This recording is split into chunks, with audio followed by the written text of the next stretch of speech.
আমরা জিক্রে শুহাদায়ে কারবালা করার জন্য উপস্থিত হয়েছি। আমাদের দিলটাকে জিন্দা রাখতে হবে, মনটাকে জিন্দা রাখতে হবে। প্রতি রাতে আমরা ঘুমাতে যাই, আমরা কোন অবস্থায় থাকি জানি না। কেউ হয়তো এশার নামাজ পড়ে ঘুমাতে যায়, কেউ বিনা নামাজ পড়ে ঘুমাতে যায়। এই মাহফিলের মধ্যে অনেকেই আছে যারা নামাজ পড়ে, এই মাহফিলের মধ্যে অনেকেই আছে যারা নামাজ পড়ে না। কিন্তু আজ যখন আপনারা ঘুমাতে যাবেন, ঘুমাবেন যখন, আপনাদের কাঁধে যে দুটো ফরিস্তা রয়েছে কেরামান এবং কাতিবিন, তারা গওয়াহি দেবে যে মেহবুব এ পরবরদিগার আলম খাল্লাকে বেনিয়াজ, আজকের রজনীতে এরা কোনো খারাপ কাজ করেনি, বরঞ্চ তোমার হাবিবের নওয়াজ আর জিক্র করে তবে শুয়েছে। তো সেই কারণে দিলটা আপনার যে দিল রয়েছে সেটা জিন্দা রেখে আপনাদেরকে শুনতে হবে। আমি আবার সালাম দিচ্ছি, আপনারা জবাব দেন। আসসালামু আলাইকুম ওয়া রাহমাতুল্লাহি তাআলা ওয়া বারাকাতুহু। আলহামদুলিল্লাহ আলহামদুলিল্লাহিল্লাযী আকরামা আশ-শুহাদা বিল হায়াত بقوله ولا تقولوا لمن يقتل في سبيل الله أموات والصلاة والسلام على صاحب الشفاعات وعلى آله وأصحابه الذين فازوا بالشهادات أما بعد قال الله تبارك وتعالى في القرآن المجيد والفرقان الحميد قل لا أسألكم عليه أجرا إلا المودة في القربى صدق الله العلي العظيم وبلغناه الأمين المتين المبين الكريم ونحن على ذلك لمن الشاهدين والشاكرين। সমস্ত প্রশংসা, গুণগান, হামদ ও তারিফ সেই মহান রব্বুল আলমিনের জন্য, যিনি কুল মখলুকাতের সৃষ্টিকর্তা, যিনি রহমান, যিনি রহিম, যিনি সত্তা, যিনি হাকিম, জানার অসংখ্য নিয়ামতে আমরা লালিত এবং পালিত। তেনার সমস্ত নিয়ামতের প্রতি শুকরিয়া জানিয়ে আমরা সকলে বলি আলহামদুলিল্লাহ। আলহামদুলিল্লাহ। তারপরে পরে মা আমিনাল লাল, মরুর দুলাল, সফিউল মুজনবিন, আনিসুল গরাবিন, রাহাতুল আশিকিন, ফরহাতুল মকমুমিন, খাতিমুন নবিয়্যিন, নবিয়ানা ও সফিয়ানা মৌলানা আহমদ মুজতবা মুহাম্মদ মুস্তাফা সাল্লাল্লাহু তাআলা আলাইহি ওয়াসাল্লামের দরবারে দরুদ পাকের নজরানা পেশ করুন। আল্লাহুম্মা সাল্লি সাইয়্যিদিনা মওলানা মুহাম্মদ ওয়া আলা আলি সাইয়্যিদিনা মওলানা মুহাম্মদ সাল্লু আলা মুহাম্মাদিন সাল্লু আলা মুহাম্মাদ। হরদম ज़बान से पाक नामे मोहम्मद हरदम ज़बान से निकालो शफीअना সাল্লাল্লাহু তাআলা আলাইহি ওয়াসাল্লাম। প্রথমেই আমি ধুলাকোটবাসীদেরকে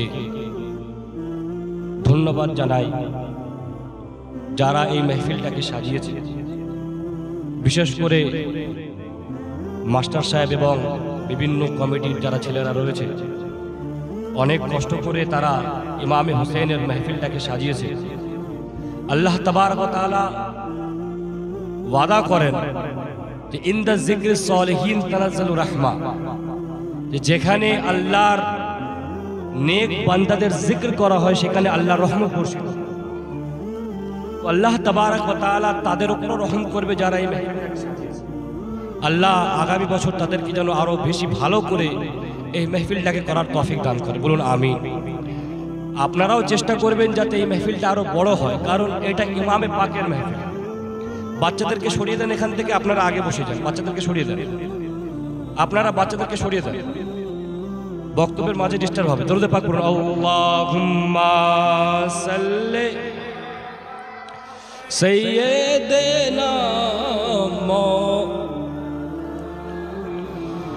ওয়া আলা আলি সাইয়্যিদ সাল্লাল্লাহু তাআলা আলাইহি ওয়াসাল্লাম। হুজুর মওলা পাক আমাদের আকা ও মওলা সৈয়দি মুর্শিদি সৈয়দ শাহ আলী আব্দুল কাদের জিলানী বাগদাদি রাদিয়াল্লাহু তাআলা আনহু, উনি নিজের দেওয়ানে হযরত জামালের মধ্যে ইরশাদ করেন, फूल गुलजारे नबूवत के है दोनों सुर्ख सब्ज, फूल गुलजारे नबूवत के है दोनों सुर्ख सब्ज, आपके शब्बीर शब्बर या अली, आपके शब्बीर शब्बर या अली मुर्तजा, लुलुओ मरजा है दोनों, दोनों हैं शमशो कमर। আমরা আজকে কিন্তু সাধারণ ব্যক্তিদের জিকির করার জন্য উপস্থিত হইনি। আহলে বাইতের শান, আহলে বাইতের মর্যাদা আমাদের মতন নাচিজ মানুষেরা বর্ণনা করতে পারবে না। হুজুর মওলা পাক বলছেন, লুলুও মরজা হে দোনো, দোনো হে শমশো কমর, দোনো হে তো লাল গোহর ইয়া আলী ইয়া মুর্তজা। আর কি বলছেন, দোনো মাসুম, দোনো মজলুম और दोनों है शहीद। या रसूलुल्लाह या হাবিবাল্লাহ, আপনার দুজন নওয়াসা হাসান হুসেন তারা হচ্ছে মজলুম, তাদের উপর জুলুম করা হয়েছে। দোনো মজলুম, দোনো মাসুম और दोनों है शहीद, এবং দুজনকে শহীদ করা হয়েছে। লানত উনকে কাতিলোं पर या अली या মুর্তজা। এ রাসূল পাক, যারা যারা ইমাম হুসেন ও হাসানকে শহীদ করেছে, আল্লাহ লানত তাদের। আমি কোরআনে পাক থেকে একটি আয়াতে কারিমা পড়ার সৌভাগ্য অর্জন করেছি। আল্লাহ তাবারক ওয়া তাআলা বলছেন, কুল, এ নবী আপনি বলে দিন, কি বলে দিন, লা আসআলুকুম আলাইহি আজরান ইল্লাল মাওয়াদ্দাতা ফিল কুরবা। তোমাদের কাছ থেকে আমি কিছুই চাই না, আমি তোমাদের কাছ থেকে কিছুই চাই না, শুধু চাই আমার আহলে বাইতের ভালোবাসা। আমি রাসূল, আমি না এলে তোমরা মুসলমান হতে পারতে না। আমি রাসূল, আমি না এলে তোমরা কালমা পড়তে পারতে না। আমি রাসূল, আল্লাহ যদি আমাকে সৃষ্টি না করত তোমরা খোদাকে চিনতে পারতে না। আমি রাসূল, আমি যদি না আসতাম তোমরা অন্ধকারে পড়ে থাকতে আলোর মধ্যে আসতে পারতে না। আমি রাসূল, তোমাদেরকে আলোর মধ্যে এনেছি। আমি রাসূল, তোমাদেরকে খোদার কথা বলেছি, জাহান্নাম ও জান্নাতের কথা বলেছি। তোমাদের জন্য আমি পাহাড়ে গেছি, তোমাদের জন্য আমি তায়েফের ময়দানে দাঁত আমার গা থেকে রক্ত বের হয়েছে, তোমাদের জন্য জঙ্গে উহুদে আমার দন্দান শহীদ হয়েছে, তোমাদের জন্য মক্কা ছেড়ে মদিনায় গেছি। আমি রাসূল, তোমাদের জন্য সবকিছু সহ্য করেছি, তোমাদেরকে খোদা দিয়েছি, নামাজ দিয়েছি, রোজা দিয়েছি, তোমাদেরকে হকের পথে চালাচ্ছি। কিন্তু তোমাদের কাছ থেকে এত কিছু করার পরও কিছু চাই না, কিছু দাবি করি না, কোনো টাকা পয়সা চাই না। চাই কি, আমার আহলে বাইতের ভালোবাসা। কি চাই ভাই? আহলে বাইতের ভালোবাসা। আহলে বাইতের ভালোবাসা কেন ইয়া রাসূলুল্লাহ, ইয়া হাবিবাল্লাহ? আহলে বাইতকে কেন ভালোবাসতে হবে? কি কারণে ভালোবাসতে হবে? আহলে বাইতে পাকের ভালোবাসায় কি পাওয়া যাবে? আচ্ছা বলুন তো ভাই, আপনারা ধুলাকোটবাসী, আপনারা চাষ করেন কি করেন না? চাষ করেন তো? বলুন তো, যেই জমিনে ধান হবে সেখানে চাষ করবেন না যেই জমি খালি সেখানে চাষ করবেন? জি, যেই জমিতে চাষ করলে লাভ সেখানে চাষ করবেন না যেই জমিতে চাষ করলে লস সেখানে চাষ করবেন? বলুন বলুন, আপনারা যেখানে লাভ সেখানে চাষ করবেন, তাই না? তো বলুন তো ভাই, আমরা যে আহলে বাইতকে ভালোবাসবো, আমরা লাভ লস দেখব? জি, আমাদের লাভ কি আর আমাদের লস কি? আমাদের লাভটা কি, আমাদের লস কি? কারণ আমরা মানুষ, আমরা লাভটা আগে খুঁজি, লস থেকে দূরে যাই। আজকে তো ধুলাকোটবাসীরা পাগলা নয়, ওরা তো বোকা নয়। রাত 11টা বাজে মেহফিলে হুসেনের মধ্যে বসে আছে, এতে তাদের লাভটা কি? আর মেহফিলে যারা আসে না তার লসটা কি? রাসূলে পাক সাল্লাল্লাহু তাআলা আলাইহি সাল্লামকে দিয়ে আল্লাহ কোরআনের মধ্যে বলাচ্ছে, এ রাসূল বলে দেন, কুল লা আসআলুকুম আলাইহি আজরান ইল্লাল মাওয়াদ্দাতা ফিল কুরবা। এ রাসূল আপনি বলে দেন, তোমাদের কাছ থেকে আমি কিছুই চাই না, আহলে বাইতের ভালোবাসা চাই। তার কারণ কি? আহলে বাইতের ভালোবাসার মধ্যে এমন একটা জিনিস আছে যেটা নামাজের মধ্যে নেই। আহলে বাইতের ভালোবাসার মধ্যে এমন একটা জিনিস আছে যেটা রোজার মধ্যে নেই। আহলে বাইতের ভালোবাসার মধ্যে এমন একটা জিনিস আছে যেটা হজের মধ্যে নেই। আহলে বাইতের ভালোবাসার মধ্যে এমন একটা জিনিস আছে যেটা যাকাতের মধ্যে নেই, কোনো ইবাদতের মধ্যে নেই, কোনো রিয়াজতের মধ্যে নেই। ইয়া রাসূলুল্লাহ, ইয়া হাবিবাল্লাহ, সেই জিনিসটা কি? কোরআনে পাকে যখন মোতালা করলাম, হাদিসে পাক যখন পড়লাম, বুঝতে পারলাম নামাজ পড়তে হবে। নামাজ আমাদের উপর ফরজ করা হয়েছে। নামাজ যদি আমরা পড়ি আমরা জান্নাতে যাব, নামাজ যদি না পড়ি জাহান্নামে যাব। রোজা আমাদেরকে রাখতে হবে, রোজা যদি আমরা রাখি জান্নাতে যাব, যদি না রাখি জাহান্নামে যাব। যদি আল্লাহ আমাকে অকাত দেয়, যদি আল্লাহ আমাকে পয়সা দেয়, হজ আমাকে করতে হবে। যদি হজ না করি আমি গুনাহগার হব, জাহান্নামে যাব। আর হজ যদি করি জান্নাতে যাব। ইয়া রাসূলুল্লাহ, ইয়া হাবিবাল্লাহ, এই ইবাদত করলে জান্নাতে যাব, এই ইবাদত করলে জান্নাতে যাব, না করলে জাহান্নামে যাব। কেন আহলে বাইতকে তাহলে ভালোবাসবো? আমরা তো নামাজ পড়েও জান্নাতে যাব, আমরা তো রোজা রেখেও জান্নাতে যাব। এ রাসূলুল্লাহ, এ সাল্লাল্লাহু তাআলা আলাইহি ওয়াসাল্লাম, তাহলে আহলে বাইতকে কেন ভালোবাসবো? রাসূলে পাক বললেন, শোনো শোনো, তুমি কি আমার হাদিসটা পড়োনি? হাদিসের মধ্যে রয়েছে কাল কিয়ামতের দিন হবে, সবাই নফসি নফসি করবে, সবাই পেরেশানির মধ্যে থাকবে, সবাই যাবে রাসূলে পাকের দরবারে, সবাই একের পর এক আম্বিয়াদের কাছে যাবে। প্রথম যাবে হযরত আদমের কাছে, হযরত আদমকে গিয়ে বলবে, হুজুর আপনার দরবার এসেছি, আপনার কাছে হাজির এসেছি, অত কষ্টের মধ্যে রয়েছি, বিরাট কষ্টের মধ্যে রয়েছি, এত কষ্ট সহ্য করতে পারছি না, আপনি বিচার শুরু করান, আপনি বিচার শুরু করান। হযরত আদম বলবে, ইযহাবু ইলা গায়রি, অন্যর কাছে চলে যাও।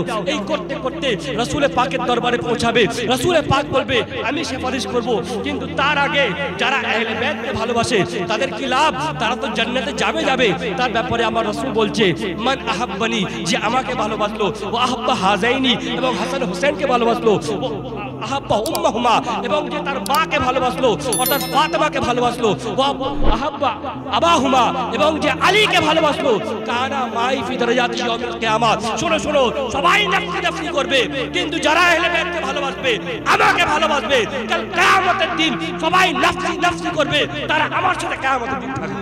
সুবহানাল্লাহ, নারে তাকবীর, নারে তাকবীর, নারে রিসালাত, নারে রিসালাত, শানে আহলে বাইত, শানে আহলে বাইত, নারে তাকবীর, নারে রিসালাত।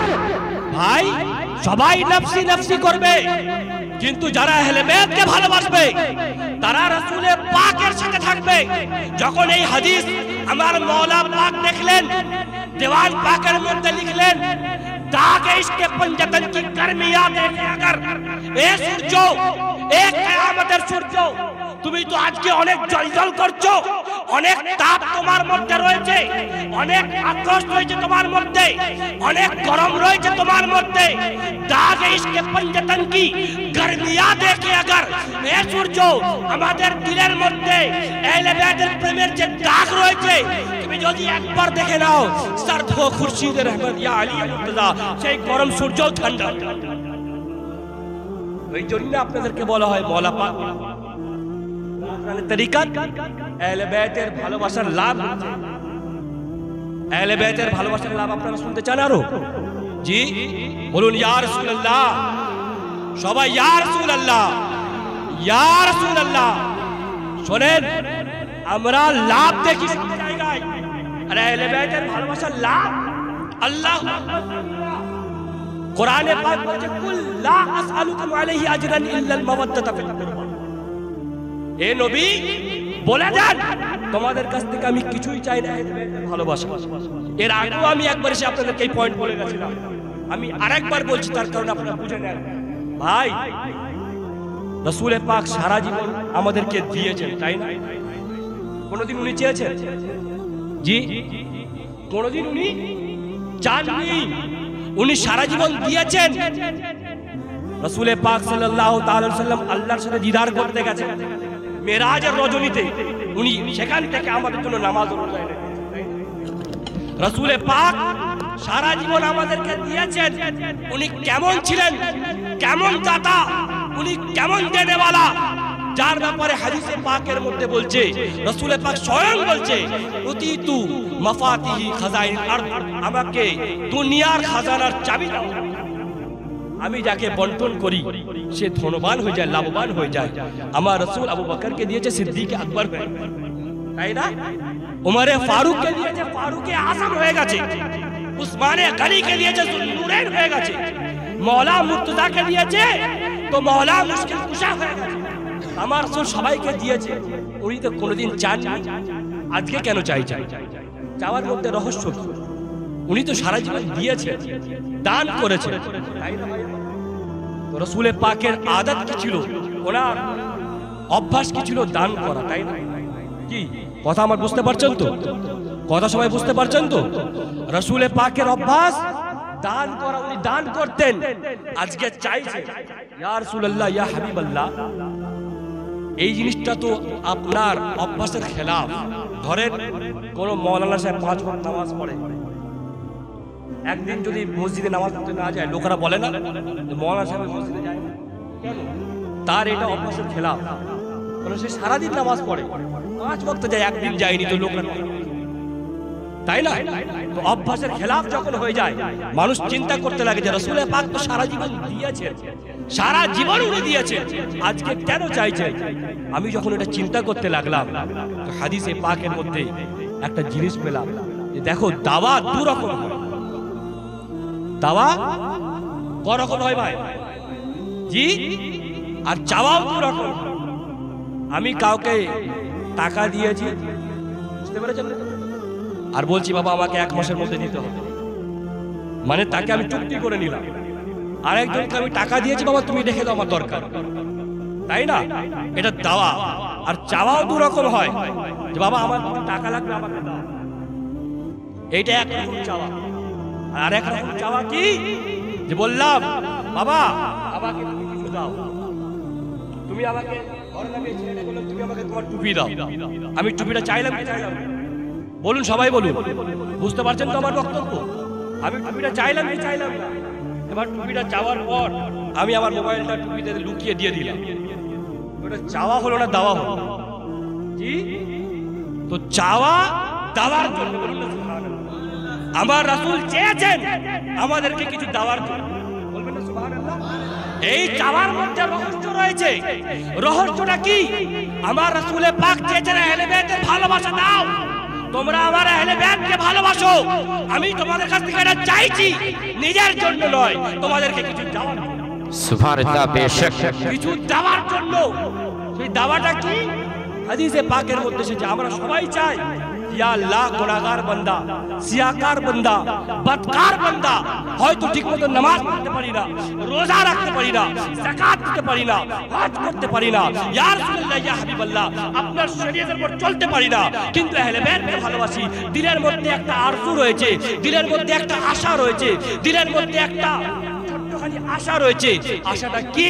ইয়া রাসূলুল্লাহ, মরার আগে যেন শহীদ হয়ে মরতে পারি, যাতে কবরের আযাব থেকে বেঁচে যায়। মরার আগে যেন শহীদ হয়ে মরতে পারি, যাতে কবরের আযাব থেকে, জাহান্নামের আগুন থেকে বেঁচে যায়। রাসূল পাক বলছি, আমার উম্মতি তোমরা আমার আহলে বাইতকে ভালোবাসো। আমি তোমাদের কাছ থেকে আহলে বাইতের ভালোবাসা চেয়েছি, আহলে বাইতকে একবার ভালোবাসো। আমি ওয়াদা করছি, মাতা আলা হুব্বে আলে মুহাম্মাদিন মাতা শাহীদান, যে আমার আহলে বাইতের ভালোবাসায় মারা যাবে সে এমনি মরবে না, বরং শহীদ। সুবহানাল্লাহ, বেশক ভাই, এটা আমাদের লাভ, তাই না? লাভ কি না ভাই? আমরা ফাঁকিবাজ, আমরা কি ফাঁকিবাজ? শরীয়তের উপর আমল করতে আমাদের গা ভারী লাগে, নামাজ কালামের কথা শুনলে গা ভারী লাগে। এটা হুসাইনীদের পরিচয় নয়, এটা ইয়াজিদের পরিচয়। আপনাদেরকে আমি এই বিষয়ে পরে বলবো। আমি যে বক্তব্য বলছি, আমরা হচ্ছে ফাঁকিবাজ, আমরা শর্টকাট রাস্তা খুঁজি, সব জায়গায় শর্টকাট হয় না। আহলে বাইতের মোহাব্বতে কোনো শর্টকাট। আফসোস, এই গ্রামের মধ্যে অনেক মানুষ আছে তারা মাইকে শুনছে ঘরে বসে বসে, এটা শর্টকাটের রাস্তা। হুজুর বক্তব্য করবে, মাইক লাগিয়ে ঘরে শুনে নেবে, তাই না? এটা শর্টকাটের রাস্তা। এটা আহলে বাইতের ভালোবাসায় কোনো কম্প্রোমাইজ নেই। আহলে বাইতের ভালোবাসায় কোনো কম্প্রোমাইজ নেই। তার কারণ আহলে বাইতের ভালোবাসায় যারা কম্প্রোমাইজ করেছে তাদের ঠিকানা জাহান্নাম। আপনি বলবেন হুজুর দলিল প্রমাণ হাদিসে পাকের মধ্যে এসেছে মাতা, যেটা লসের কথা বলছে। লস কেন? যদি কম্প্রোমাইজ করো, আহলে বাইতের প্রতি তোমার যদি চিন্তাধারা ভাবনা আলাদা থাকে, তোমার লসটা কি? হাদিসে পাকের মধ্যে এসেছে মাতা আলা বুগযে আলে মুহাম্মদ যা ইয়াউমুল কিয়ামা বাইনা আইনিহি আইশুম মির রাহমাতিল্লাহ। শোনো শোনো, তুমি যদি তোমার দিলের মধ্যে আহলে বাইতের নেফাক নিয়ে, আহলে বাইতের জন্য কুধারণা নিয়ে, আহলে বাইতের জন্য কুমন্তব্য নিয়ে মারা যাও, কাল কিয়ামতের দিন তোমাদেরকে তোলা হবে, এই অবস্থায় তোলা হবে যে তোমার দুটো চোখের মাঝখানে লেখা থাকবে এই আল্লাহর রহমত, আল্লাহর রহমত থেকে বঞ্চিত। আপনারা বলুন তো আহলে বাইতের ভালো কত দাবি? আরেকটা হাদিসে পাকের মধ্যে এসেছে লাউ আন্না রাজুলান সাঈদা বাইনা রুকনি ওয়াল মাকাম, যদি কোনো মানুষ কাবা ঘরের সামনে বসে থাকে, কাবা ঘর মাকামে ইব্রাহিম এবং কাবার সামনে বসে থাকে, সুম্মা সাল্লা ওয়া সাওয়া, সে সেই অবস্থায় নামাজ ও রোজা করে, ওয়াকাদ মাত এবং মারা যায়, ফাওয়া মুকবিলুন লি আহলে মুহাম্মদ সাল্লাল্লাহু তাআলা আলাইহি সাল্লাম, এই অবস্থায় সে মারা গেছে। সে আওলাদে নবী এবং রাসূলের পাকের প্রতি ঘৃণা করত। সে কাবা শরীফে মরেছে, মাকামে ইব্রাহিমের মধ্যে মরেছে, কিন্তু তার মরাটা জান্নাতি হবে না, দাখালা ফিন নার, সে জাহান্নামে। बेशक তাহলে মূল কি ভাই? আহলে বাইত। এই জন্য তো ইমাম শাফিঈ রাহমাতুল্লাহি তাআলা আলাইহি বলেছেন ইন কানা আলে মুহাম্মদ রিবজান ফালিয়াসদি শাকালান আন্নি রাজি। শোনো শোনো, আহলে বাইত ভালোবাসা যদি রিবজ হয়, আমি সবথেকে বড় রাজি। बेशक सुभान আজ अल्लाह। আপনাদেরকে আমি আহলে বাইতের কথা কেন বলছি, কি কারণে রাত 11টার সময় বলবো? আপনারা জানেন হযরত আলীকে? জি, আপনারা তো এইটুকুনি জানেন যে হযরত আলী হচ্ছে রাসূল পাকের ভাই, হযরত ফাতিমা জাহরার শোহর। এটাই জানেন, তাই না? রাসূল পাক হাদিস বলা হয়, রাসূল পাকের জবান দ্বারা বের হচ্ছে, শোনো শোনো, আলীর ব্যাপারে জানতে চাও? আলী হচ্ছে সে যার ব্যাপারে রাসূল বলছে আনতা আখি ফিদ দুনিয়া ওয়াল আখিরা, এ আলী দুনিয়া তো আমার ভাই, আখিরাত তো আমার ভাই, যার ব্যাপারে আমার রাসূল বলছে আমার তারদা আন তাকুনা মিন্নি বিমানজিলাতি হারুন মিন মুসা, এ আলী তুমি কি রাজি নও যে তোমার সম্মান, তোমার স্ট্যাটাস, তোমার মর্তবা আমার নিকটে হযরত হারুনের মতন? কে আলী যার ব্যাপারে রাসূল বলছে মান কুনতু মাওলাহু ফাআলিউন মাওলাহু আল্লাহুম্মা ওয়ালি মান ওয়ালাহু ওয়া আদি মান আদাহু। আলী আলী শোনো, এ হচ্ছে আলী যে মুমিনদের মাওলা, আল্লাহ রাসূল সাল্লাল্লাহু আলাইহি ওয়াসাল্লাম বলছে এ আলী তোমার সম্মান এতটা যে তোমার সাথে দুশমনি করবে সে আমার সাথে দুশমনি করলো, যে তোমাকে ভালোবাসবে সে আমাকে ভালোবাসলো। কে আলী যার ব্যাপারে রাসূল পাক বলছেন মান সাব্বা আলিয়ান সাব্বানি, যে আলীকে গাল দিল সে আমাকে গাল দিল। কে আলী যার ব্যাপারে আমার রাসূল বলছে মান আহাব্বা আলিয়ান ফাকাত আহাব্বানি, যে আলীকে ভালোবাসলো সে আমাকে ভালোবাসলো। ও মান আহাব্বানি, যে আমাকে ভালোবাসলো, আহাব্বাল্লাহ, সে আল্লাহকে ভালোবাসলো। ব্রাদারের তরিকা তুমি জিজ্ঞাসা করছো কে আলী? রাসূল পাক সাল্লাল্লাহু তাআলা আলাইহি সাল্লাম নিজের হাদিসে পাক বুখারী মুসলিমের মধ্যে রিওয়ায়াত রয়েছে। কি রিওয়ায়াত রয়েছে? জঙ্গে খাইবারের সময় হযরত আবু বকর সিদ্দিক রয়েছেন, হযরত ওমর ফারুক রয়েছেন, দুজনকে ঝান্ডা দেওয়া হয়েছে। দুজন গেছেন যুদ্ধের জন্য, খাইবারের দরজা ভাঙতে পারেননি, চলে এসেছেন, ফিরত চলে এসেছেন। হযরত আবু বকর সিদ্দিক গেছেন, উনি চলে এসেছেন। হযরত ওমর ফারুক গেছেন, উনি চলে এসেছেন। রাসূল পাক সাল্লাল্লাহু তাআলা আলাইহি সাল্লাম সাহাবাদেরকে বললেন এ আমার সাহাবারা শোনো শোনো, কালকের দিনে আমি ঝান্ডাটাকে এমন একজনের হাতে দেবো যাকে আল্লাহ ভালোবাসে, তাকে আল্লাহ রাসূলও ভালোবাসে এবং সে আল্লাহ রাসূলকে ভালোবাসে এবং সে আল্লাহকেও ভালোবাসে। ব্রাদারের তরিকত সাহাবায়ে কেরামরা যখন রাসূল পাকের মুখ থেকে এটা শুনলেন, রাসূল পাকের জবান দ্বারা এটা শুনলেন, সাহাবায়ে কেরামরা রাতের বেলা চিন্তা করলেন কাল রাসূল পাক ঝান্ডা কার হাতে দেবেন, কাল রাসূল পাক ঝান্ডা কাকে দেবেন, কার রাসূল পাক ঝান্ডা কার হাতে দেবেন। এই করে সারা রাত কোন সাহাবীর চোখে ঘুম নেই, চিন্তা করছেন কাল যদি আমি ঝান্ডা পেয়ে যাই এই সম্মান আমার হয়ে যাবে, কাল যদি আমি ঝান্ডা পেয়ে যাই এই সম্মান আমার হয়ে যাবে। ব্রাদারের তরিকত সকাল হয়েছে, ফজরের সময় নামাজ হচ্ছে, রাসূল পাক সাল্লাল্লাহু তাআলা আলাইহি সাল্লাম মিম্বরে রয়েছেন, নামাজের পর ফারিগ হলেন, সাহাবায়ে কেরামগণ বসে রয়েছেন। রাসূল পাক বলছেন আইনা আলী ইবনে আবু তালিব, আলী ইবনে আবি তালিব, আলী ইবনে আবি তালিব কোথায়? সাহাবায়ে কেরামরা বলছেন ইয়া রাসূলুল্লাহ ইয়া হাবিবাল্লাহ, আলী ওনার চোখে তো একটু অসুবিধা রয়েছে, ওনার চোখে ব্যথা রয়েছে, ইয়া রাসূলুল্লাহ ইয়া হাবিবাল্লাহ, সেই কারণে আলী আসতে পারে। সেই কারণে কি আলী আসতে পারেনি। তো রাসূল করিম সাল্লাল্লাহু তাআলা আলাইহি ওয়াসাল্লাম বললেন যাও ডেকে নিয়ে। ডাকার পর হযরত আলী সামনে বসে রয়েছেন, মাওলা মুশকিল কুশা সামনে বসে রয়েছেন, আর সামনে রাসূল পাক বসে রয়েছেন, সাহাবায়ে কেরামের মাজমা রয়েছে। সাহাবায়ে কেরামরা চিন্তা করছে এবার কি হবে, আলীর তো চোখে ব্যথা, যুদ্ধে কে যাবে, যুদ্ধে কে যাবে। ব্রাদরানের তরিকত রাসূল পাক কি করলেন, ফাবাসাকা রাসূলুল্লাহ সাল্লাল্লাহু তাআলা আলাইহি ওয়াসাল্লাম, রাসূল পাক সাল্লাল্লাহু তাআলা সাল্লাম নিজের চোখ মুবারক নিলেন। ফাবাসাকা রাসূলুল্লাহ সাল্লাল্লাহু আলাইহি ওয়াসাল্লাম ফি আইনিহি, সুবহানাল্লাহ, তানার চোখে দিয়ে দিলেন।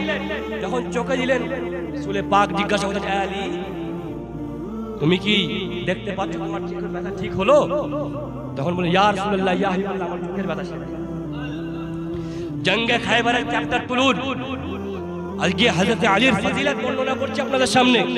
ব্রাদরানের তরিকত মাওলা মুশকিল কুশার হাতে ঝান্ডা দেওয়া হলো যে আলী যাও ইসলামের ঝান্ডাটা কাফেরদের বুকে তুমি গেড়ে দিয়ে আসো, কুফার ও মুশরিকিনদের বুকে গেড়ে দিয়ে আসো। মাওলা মুর্তজা ইসলামের ঝান্ডা নিয়ে পিঠে করে যখন গেলেন, যাওয়ার সময় দেখতেন কি বড় গেট রয়েছে খায়বারের, যে গেটের ব্যাপারে মুআররিখিনরা তারিখ ইবনে খুলদুনের মধ্যে, তারিখ ইবনে কাসিরের মধ্যে, আর তারিখ ফিল কামালের মধ্যে এবং বিভিন্ন বিভিন্ন কিতাবের মধ্যে লিখেছেন যে ওই গেটের ওজন এতটা ছিল যে গেট 40 জন দ্বারা শুধু লাগতো খোলার জন্য। ওই গেট কজন লাগতো খোলার জন্য? 40 জন লাগতো খোলার জন্য, আর 40 জন লাগতো বন্ধ করার জন্য। এত ভারী গেট। সেই গেট সামনে মাওলা মুশকিল কুশার সামনে, আর গেটের সামনে আরবের সবথেকে বড় পেহেলওয়ান, যাকে আরবের মধ্যে সবথেকে বড় পেহেলওয়ান বলা হতো, মারহাব। কে দাঁড়িয়ে রয়েছে ভাই? মারহাব। মারহাব এত শক্তিশালী ছিল, তার সামনে বড় বড় সুরমারা দাঁড়াতো না। সে এত শক্তিমান ছিল, তার ব্যাপারে বলা হতো যে 1000 মানুষ যদি এক জায়গায় দাঁড়ায় আর মারহাবকে যদি দাঁড় করানো হয় তাহলে 1000 মানুষের জন্য মারহাব একা। এত শক্তিশালী মারহাব দাঁড়িয়ে রয়েছে। মারহাব দাঁড়িয়ে বলছে কদ আলিমাত খায়বারা আন্নি মারহাব, পুরো খায়বার জানে আমি হচ্ছি মারহাব। সাকিস সিলাহি বাতরুল মুজাররাব, শোনো আমার হাতে এমন অস্ত্র রয়েছে যদি আমি ঘোরাতে শুরু করি আমার সামনে। কাকে চ্যালেঞ্জ করছে ভাই? মাওলা মুশকিল কুশাকে চ্যালেঞ্জ। আচ্ছা বলে দি মাওলা মুশকিল কুশাকে কে পাঠিয়েছে? বলুন বলুন সবাই বলুন। মাওলা মুশকিল কুশাকে রাসূল পাক পাঠিয়েছেন, আর রাসূল পাক যাকে পাঠায় তাকে কেউ আটকাতে পারে? জি আরে ভাই, রাসূল পাক সাল্লাল্লাহু তাআলা আলাইহি ওয়াসাল্লাম ওনার মুজিজার মধ্যে একটা মুজিজা হচ্ছে এটা যে রাসূল পাক করিম সাল্লাল্লাহু তাআলা আলাইহি ওয়াসাল্লাম যখন মাওলা মুশকিল কুশাকে নিজের বিছানায় শোয়ালেন, পরবর্তীকালে সকালবেলা সাহাবায়ে কেরামরা জিজ্ঞাসা করলেন এ আলী তুমি যে রাসূল পাকের বিছানায় শুয়েছিলে হুজরতের রাতে, তুমি যে হিজরতের রাতে রাসূল পাকের বিছানায় শুয়েছিলে, তোমার কি ভয় লাগেনি? তুমি কি করে ঘুমালে? তুমি কি করে আরাম পেলে? তুমি কি করে শুয়ে পড়লে? তো মাওলা মুশকিল কুশা বললেন শোনো শোনো, হিজরতের রাতে আমি যত আরামে ঘুমিয়েছি এর পূর্বে আমি এত আরামে ঘুমাইনি। সুবহানাল্লাহ, এর পূর্বে আমি এত আরামে ঘুমাইনি। তার কারণ হচ্ছে আমার রাসূল আমাকে বলেছে এ আলী কাল সকাল হবে, তুমি উঠবে, ওঠার পর এই যত পয়সা রয়েছে মক্কাতে যারা পায় তাদেরকে দান করে তুমি আমার সাথে মদিনায় দেখা করবে। সুবহানাল্লাহ, আমার রাসূল তো বলে দিয়েছে সকাল হবে, আলী উঠবে, টাকা দেবে এবং রাসূলের পাকের সাথে দেখা করবে। তো আমার রাসূল যখন বলে দিয়েছে সেটা দুনিয়া এক থেকে অধিক হতে পারে, রাসূলের পাকের সাথে বেশক সুবহানাল্লাহ। সেই জন্য আমি বিছানায় শুয়ে পড়েছি, আমার টেনশন ছিল। সেই আলীকে পাঠিয়েছে আমার রাসূল। যখন ওই থেকে মারহাব চ্যালেঞ্জ করলো যে আমি মারহাব পুরো খায়বার জানে, আমার হায়দারের সরকার মাওলা মুর্তজা লা সাইফা ইল্লা আলী, লা ফাতা ইল্লা যুল, লা সাইফা ইল্লা যুলফিকার, লা ফাতা ইল্লা আলী, লা সাইফা ইল্লা যুলফিকার। উনি জবাব দিলেন আনাল্লাযী সাম্মাতানি উম্মে হায়দারা। হে মারহাব, তুমি যদি শক্তিশালী হয়ে থাকো, শোনো শোনো, আমার মা আমার নাম হায়দার। ए सुभान अल्लाह হায়দার, আর হায়দারের মানে কি? আরবি ভাষায় যদি আপনি বাঘের, আরবি ভাষায় আসাদ মানে হচ্ছে বাঘ, হামজা মানে হচ্ছে বাঘ, হায়দার মানে হচ্ছে বাঘ, আব্বাস মানে হচ্ছে বাঘ। সবার কিন্তু কৈফিয়ত আলাদা, সবার স্ট্যাটাস আলাদা। হামজা বলা হয় সেই বাঘকে যে নিজের আপনার শিকারকে দেখে। আব্বাস বলা হয় সেই বাঘকে যে নিজের শিকারের সামনে দাঁড়িয়ে থাকে। এবং হামজা বলা হয় সেই বাঘকে যে নিজের শিকারের জন্য অপেক্ষা করে। আর হায়দার বলা হয় সেই বাঘকে যে নিজের শিকারকে ফেলে রেখে দেয়। মওলা মুশকিল কুশা কি বলছেন? আনাল্লাযী সাম্মাতানি উম্মে হায়দার। আয় মারহাব, তুমি কাকে ধমকি দিচ্ছ? আমার মা আমার নাম হায়দার, হায়দার রেখেছে। এই বলে যখন উনি কালমায় হক বলে যুদ্ধতে নামলেন, তারিখ গওয়া রয়েছে, যখন নিজের জুলফিকারের তলোয়ার তুললেন, জুলফিকার যখন তুললেন, তোলার পর যখন একটা ধার চালিয়েছেন, মারহাবের মাথা লোহার ঢাকা ছিল, তার সে মাথার মধ্যে লোহার হেলমেট পরা ছিল, শরীরের মধ্যে জেরা ছিল, পায়ের মধ্যে আপনার জেরা ছিল, ঘোড়ার উপরে বসেছিল। মওলা মুশকিল কুশা যখন আঘাত মারলেন, সেই আঘাতে দু টুকরো হয়ে सुभान अल्लाह মাটিতে পড়ে গেল। আর রিখিনরা বলছে যে গেট খুলতে 40 জন লাগতো, সেই গেটকে মওলা আলী ঢাল। ए सुभान अल्लाह সে হচ্ছে হযরত আলী। ওনাকে বলা হয়েছে ঈমান চেনার পরিচয়। কি বলা হয়েছে ভাই? ঘুম পাচ্ছে নাকি আপনাদের? দরুদে পাক পড়ুন, আল্লাহ सल्ले अला सय्यिदना मौलाना मुहम्मद वराले सय्यिदना मौलाना मुहम्मद। ব্রাদরান তরিকত মওলা মুর্তজা, ওনার ভালোবাসা ঈমান, ওনার সাথে দুশমনি করা নেফাক, মুনাফিকের কাজ। তাই জন্যই তো রাসূল পাক সাল্লাল্লাহু তাআলা আলাইহি ওয়াসাল্লাম বলেছেন, হাদিসে পাকের মধ্যে রয়েছে যে আলী তোমাকে সেই একমাত্র ভালোবাসবে যে মুমিন হবে, তোমার সাথে সেই একমাত্র দুশমনি করবে যে মুনাফিক। बेशक ব্রাদরান তরিকত আপনি হয়তো জানেন না রাসূল পাক সাল্লাল্লাহু তাআলা আলাইহি ওয়াসাল্লাম মওলা মুশকিল কুশাকে কেমন ভালোবাসতেন। ব্রাদরান তরিকত আপনারা সবাই শুনেছেন যে রাসূল পাক সাল্লাল্লাহু তাআলা আলাইহি ওয়াসাল্লামের কোলে রাসূল পাক বসে রয়েছেন, মওলা মুর্তজা বসে রয়েছেন। রাসূল পাক সাল্লাল্লাহু তাআলা আলাইহি ওয়াসাল্লাম বলেন, এ আলী আমি আরাম করব, একটু আরাম করব, আমি একটু রেস্ট করব। মওলা মুশকিল কুশা নিজের কোল পেতে দিলেন, কোলের উপর রাসূল পাক সাল্লাল্লাহু তাআলা আলাইহি ওয়াসাল্লাম মাথা রেখে আরাম করলেন। আসরের ওয়াক্ত হয়ে গেল। আসর কেমন নামাজ ভাই? যাকে সালাতুল বিস্তা বলা হয়েছে, যে নামাজের ব্যাপারে বলা হয়েছে তোমরা এই নামাজকে বেশি বেশি হেফাজত করো, সেই নামাজের ওয়াক্ত হয়ে গিয়েছে। রাসূল পাক আরাম করছেন, মওলা আলীর কোলে আরাম করছেন। ব্রাদরানের তরিকত মওলা মুশকিল কুশা বসে রয়েছেন। এদিকে আসরের ওয়াক্ত হয়ে গেছে, সূর্য আস্তে আস্তে ডুবতে শুরু করেছে। রাসূল পাক সাল্লাল্লাহু তাআলা আলাইহি ওয়াসাল্লাম উনি শুয়ে রয়েছেন, মওলা আলী কাঁদছেন, চোখের পানি আমার রাসূলের রুখসারের উপর পড়েছে, রাসূল পাকের গাল মুবারকের উপর পড়েছে। রাসূল পাক উঠে বলছে, এ আলী কি ব্যাপার, তুমি কেন কাঁদছো? কি কারণে কাঁদছো? আজকে কেন কাঁদছো? রাসূল পাকের ভালোবাসা দেখুন। মওলা মুর্তজা বলছেন, ইয়া রাসূলুল্লাহ, ইয়া হাবিবাল্লাহ, আজকে আমি কাঁদছি, তার কারণ হচ্ছে আমার জীবনে নামাজ কাজা হয়নি, আজকে আসরের নামাজ কাজা হয়ে গেছে, আমি আসরের নামাজ ছেড়ে দিয়েছি। ইয়া রাসূলুল্লাহ, ইয়া হাবিবাল্লাহ, সেই কষ্টে সেই দুঃখে আমি কাঁদছি। রাসূল পাক সাল্লাল্লাহু তাআলা সাল্লাম বলছে, এ আলী তুমি চিন্তা কেন করছো? আমি তো রাসূল, আমি তো আল্লাহর হাবিব, আমি তো প্রিয় রাসূল। আল্লাহ তো আমাকে সমস্ত কিছুর খাজানা দান করেছে। আমি হুকুম করব, সূর্য আবার উঠবে, তুমি নামাজ আদায় করো, বলার উদ্দেশ্য। রাসূল পাক হুকুম করলেন। রাসূল পাক যখন হুকুম করলেন, মওলা মুর্তজা নামাজ আদায় করলেন। আমার মওলা পাক দেওয়ান পাকের মধ্যে এটা কি দেখে বলছেন? কি বলছেন? যে শামস কো ফেরা হে দোবারা আপনে ফির। এ আলী তোমার জন্য আমার রাসূল सूर्य के पलटे दिए शम्स को फेरा है दोबारा आपने फिर क्यों नहीं फेर दे मेरा मुकद्दर या अली मुर्तजा रसूल पाक তোমার জন্য যদি সূর্যকে পরিবর্তন করতে পারে তোমার জন্য আমাদের ভাগ্যকে পাল্টে দিতে পারে बेशक सुभान अल्लाह আহলে বাইতের ভালোবাসা ঈমান। যারা যারা আহলে বাইতকে ভালোবেসেছে তারা তারা এই ঈমানটা বুঝে।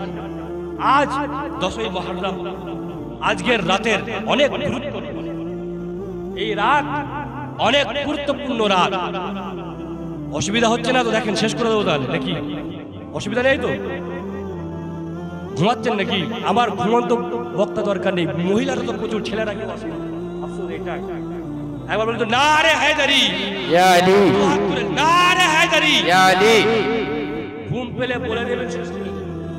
তার কারণ আহলে বাইতের জিকির আমি ঠান্ডা মাহফিলে করতে চাই না।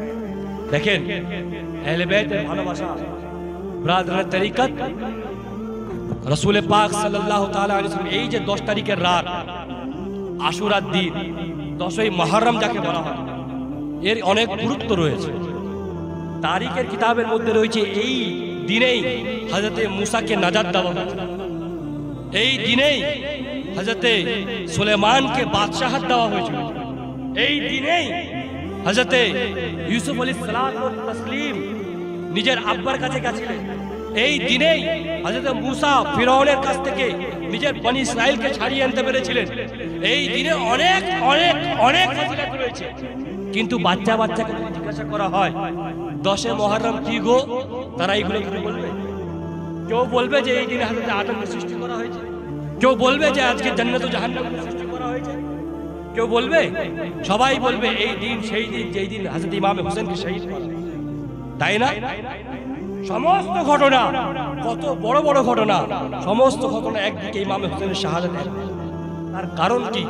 ইমাম হোসেন আহলে বাইত আধারের মধ্যে, হাদিসে পাকের মধ্যে এসেছে কি রাসূল করিম সাল্লাল্লাহু তাআলা আলাইহি ওয়াসাল্লাম ইরশাদ করেন, হযরত হুযায়ফা রাদিয়াল্লাহু তাআলা আনহু বলেন যে আমি রাসূল পাকের দরবারে গেছি নিজের মায়ের জন্য দোয়া করাবার জন্য এবং আমার জন্য দোয়া করাবার জন্য।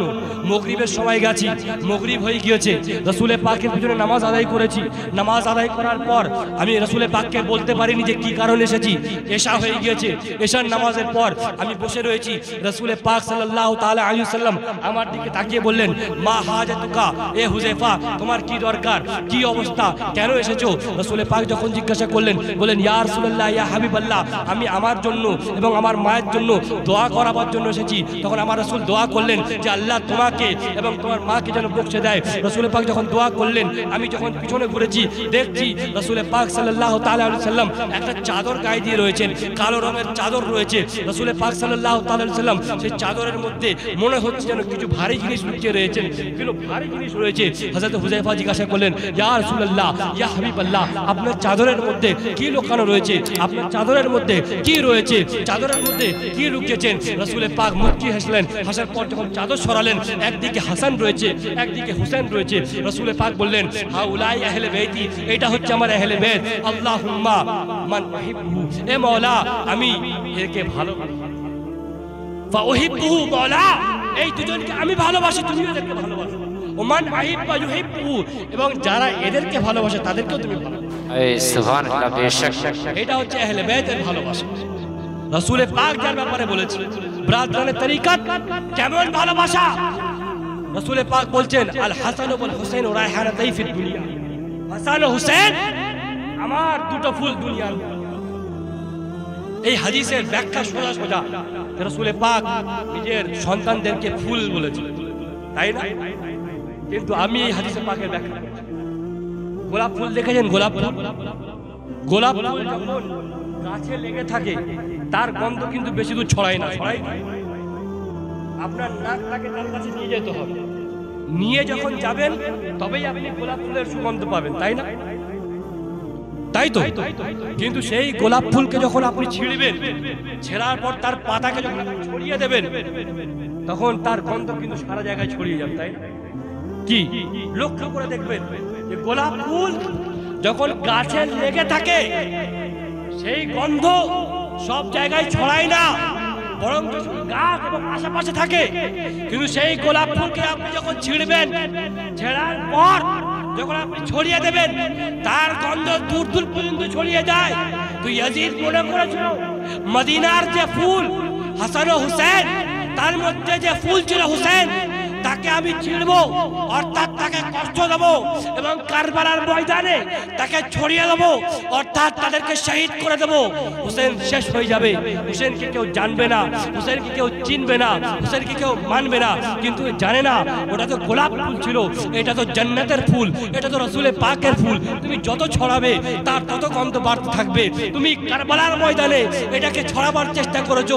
ইমামে হুসেন যখন শহীদ হয়ে গেলেন, এই ফুলের খুশবু কোথায় কোথায় আটকাবে? ফুলের খুশবু বাগদাদে ফুটলো, গৌসে আব্দুল কাদের জিলানী হয়ে এই ফুলের খুশবু বাগদাদে উঠলো, কি সৈয়দ আহমদ রিফাই হয়ে এই ফুলের খুশবু আপনার কোথায় উঠলো? খাজা গরিব নওয়াজ রূপে আজমেরে উঠলো, এই ফুলের খুশবু কুতুবউদ্দিন বখতিয়ারে কাকি হয়ে উঠলো, এই ফুলের খুশবু আপনার মেদিনীপুরে মৌলা পাক হয়ে উঠলো, এই ফুলের খুশবু আপনার শামপুর সৈয়দ শাহ ওসিমউদ্দিন এবং খিদিরপুরে সৈয়দ শাহ নসিমউদ্দিন হয়ে উঠলো। বোঝা গেল আহলে বাইতের ফুলকে তুমি কচলাবার চেষ্টা করেছিলে, কিন্তু রাসূলের পাকের ভালোবাসা, রাসূলের পাকের ফুল সারা বিশ্বে নিজের গন্ধ ছড়িয়ে যাচ্ছে। सुभान अल्लाह सुभान अल्लाह। তাই আহলে বাইতের প্রেম নিয়ে কোনো কম্প্রোমাইজ বলুন করা যাবে না। আহলে বাইতের ভালোবাসা নিয়ে কোনো কম্প্রোমাইজ করা যাবে না। আপনাদেরকে একটা ঘটনা বলি, ঘটনা বললে হয়তো আপনারা বুঝতে পারবেন যে আহলে বাইতের তো মাকাম অনেক ঊর্ধ্বে। ওনারা তো আলা হযরত ইমাম ফাজিল বরেলভী রাদিয়াল্লাহু তাআলা ডাইরেক্ট বলে দিয়েছেন, तेरे नस्ल पाक में है बच्चा बच्चा नूर का, तू है ऐने नूर तेरा सुभान अल्लाह सुभान तरीका। आला हजरत বলেই দিয়েছেন ওনার মাকামে কেউ পৌঁছাতে পারবে না, কিন্তু ওনার পরবর্তীকালে যারা আওলাদ আছে তাদের কি সম্মান। একটা ঘটনা বলি, এক জায়গায় একজন বিশাল বড় তাজির ছিল, তাজির বাদশাহ, যাকে বিজনেসম্যান বলা হয়। সেই বিজনেসম্যান সে প্রতি বছর হজে যেত, প্রতি বছর হজ করতে যেত। সে চিন্তা করলো এই বছর আমি হজে যাব, সেই জন্য টাকা পয়সা জোগাড় করেছে। এবার যারা পয়সা আলা হয় তারা দেখবেন হজে যাওয়ার আগে লোকদেরকে ডেকে কুটুম ডেকে খাওয়ায়, তাই না? যে আমার জন্য দোয়া করবে, আমি চলে যাচ্ছি, তাই না? তো সেই হাজি সাহেব চিন্তা করলেন যে আমিও লোকজনকে একটু বলি যে আমি হজে যাচ্ছি, তাদের খাওয়াই, ইসালে সওয়াবও হয়ে যাবে, আমার দোয়াও কবুল হয়ে যাবে, আমি হজেও চলে যাব। এই জন্যেই টাকা পয়সা নিয়ে রাস্তায় বের হয়েছে একজন সৈয়দ জাদি, অর্থাৎ রাসূলের পাকের বংশের একজন মেয়ে। সেই হাজি সাহেবের কাছে এসে বলছে, হুজুর আমি औलादे রাসূল, আমি औलादे রাসূল, হযরতে আহলে বাইতের একজন ফুল। আমার দুটো সন্তানকে মসজিদে রেখে এসেছি, আমি খুব কষ্টের মধ্যে রয়েছি, আমার অবস্থা খুবই খারাপ, আমার টাকা পয়সা নেই, আমি আপনার কাছে এসেছি যদি কিছু সাহায্য করেন। তো হাজি সাহেব চিন্তা করলেন যে প্রতি বছর আমি হজে যাই, আমার দিলের মধ্যে চিন্তা হলো ইনি তো আহলে বাইত নিজেকে দাবি করছে, আমি এই টাকাটা এই বছর একটু সাহায্য করে দিই, আগার বছর নয় হজে। এবার টাকা পয়সা দিয়েছে, দেওয়ার পর যাও টাকাটা নিয়ে চলে যাও। এবার রাস্তায় যখন আসছে সবাই চিন্তা করছে যে যা টাকাটা দিয়ে দিলাম, না দিলেও অল্প দিতাম, হজে চলে যেতাম। এই চিন্তা করতে করতে শুয়ে পড়েছে। সকাল হয়েছে, সবাই ওনার বন্ধুরা হজে চলে গেছে, যারা হজে যাওয়ার তারা চলে গেছে। হজে যাওয়ার যখন সময় লাগতো, 1 মাস যেতে লাগতো, 1 মাস আসতে লাগতো। হজে যখন চলে গেছে সবাই, ইনি নিজের কাজে ব্যস্ত হয়ে গেছে, বিজনেসম্যান মানুষ, তাজির মানুষ। হজের সময় পার হয়ে গেছে, হজের টাইম পার হয়ে গেছে। হাজিরা হজ করে ফিরত এসেছে। যখন হাজিরা হজ করে ফিরত এসেছে, ইনি দেখা করতে গেছেন। দেখা করতে গিয়ে হাজিদেরকে সালাম করছে, হাজি সাহেব আপনি তো হজ করে এসেছেন, আল্লাহ আপনার হজকে কবুল করুক। আল্লাহ কি করুক? আপনার হজকে কবুল করুক। হাজি সাহেবকে যেই বলেছে আল্লাহ আপনার হজকে কবুল করুক, হাজি সাহেব দিক থেকে বলছে আল্লাহ আপনার হজকে কবুল করুক। উনি চিন্তা করলেন হাজি সাহেব আমাকে কেন বলছে? তো উনি চিন্তা করলেন আমি হয়তো বলেছিলাম, ওই জন্য ইনি খবর পেয়েছেন, ওই জন্য।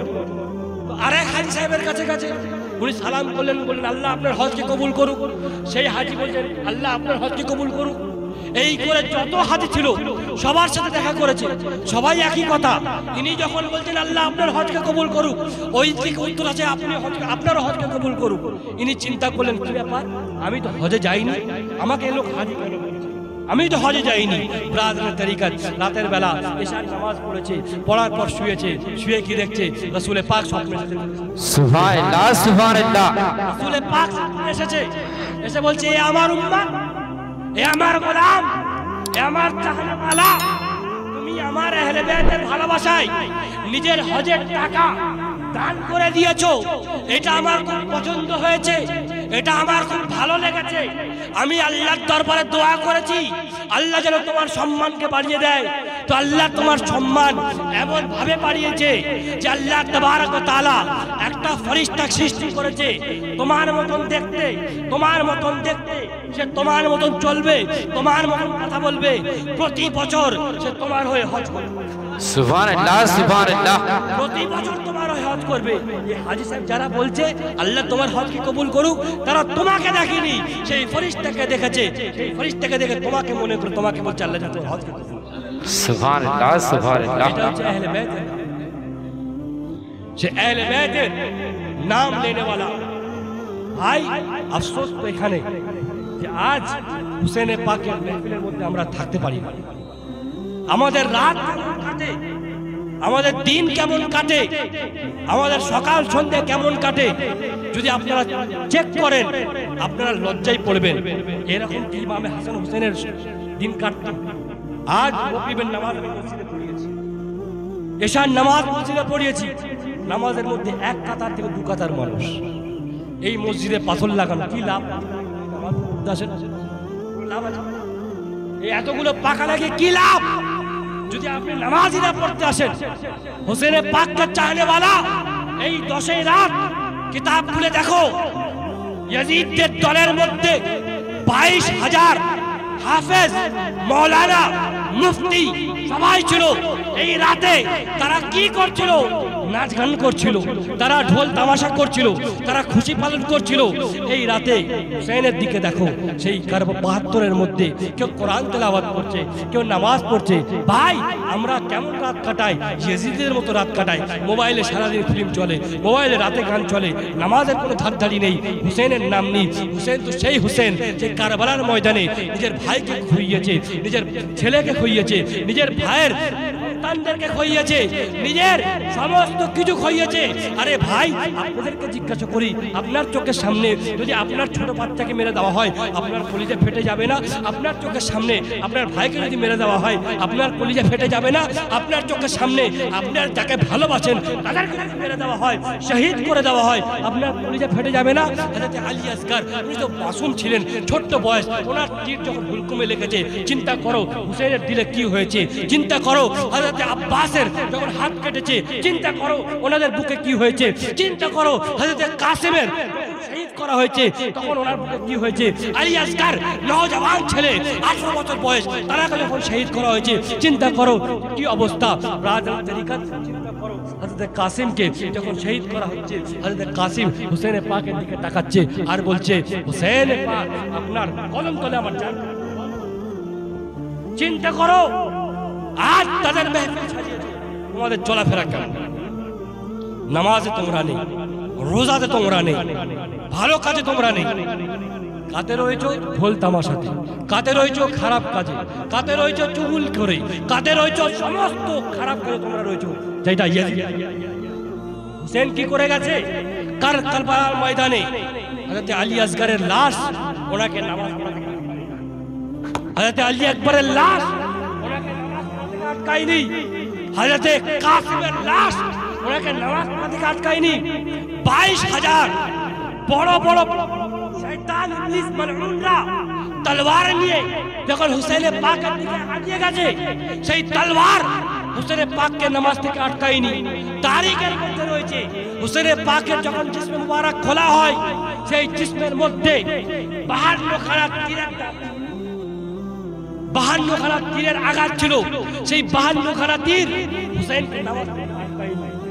63 খানা নেজার দাগ ছিল, সেই 63 খানা নেজা বল্লমের আঘাত হুসেনকে সাজদা থেকে আটকায়নি। হুসেন খানা আঘাত খাওয়ার পর, নিজের ছেলের লাশ দেখার পর, নিজের ভাইয়ের লাশ দেখার পর, নিজের বোনের কান্না শোনার পর, নিজের বিবির কান্না শোনার পর, নিজের মেয়ের কান্না শোনার পর কি করছেন? সাজদা মাথায় দিচ্ছেন, মাথাটাকে নত করছেন, কারবালার ময়দানে সাজদা করছেন আর কি বলছেন? আল্লাহুম্মা রাজান বিকাযাইক, হে আল্লাহ তুমি যেটা আমার ভাগ্যে লিখেছো সেটা হোসেন মেনে নিয়েছে। সাবরান আলা বালাইক, হে মাওলা এত বালা মুসিবত রয়েছে, হোসেন সবর করে নিয়েছে। তসলিমান লি আমরিক, যা কিছু হচ্ছে সেটা মেনে নিয়েছে। সুবহান রাব্বিল আলা, সুবহান রাব্বিল আলা, সুবহান রাব্বিল আলা। মাওলা তীর খেয়েছি তোমার জন্য, মাওলা औलाद দিয়েছি তোমার জন্য, মাওলা ভাইদেরকে শহীদ করেছি তোমার জন্য, তোমাকে রাজি করার জন্য, তোমাকে খুশি করার জন্য। এত কিছু করার পর তোমার দরবারে মাথা নত করেছি। মাওলা বলো বলো তুমি রাজি আছো কিনা, তুমি রাজি আছো কিনা? ব্রাদারের তরিকত হোসেন তো এইটাই করেছে, আর আমরা কি করে, আমরা কি করে বেড়াই? চিন্তা করা দরকার। আমাদের মুখে রয়েছে হুসেনের নাম আর কাজ করি ইয়াজিদ। আপনারা আহলে বাইতকে ভালোবাসেন? সবাই বলুন ভালোবাসেন তো? হাত তুলে বলুন আহলে বাইতকে ভালোবাসেন? যদি আহলে বাইতকে ভালোবাসেন তাহলে কুফা আলাদের মতন কেন কাজ করছেন? কুফা আলারা কি করছেন জানেন? তারা মুখে হুসেন আর দিলের মধ্যে লালচ।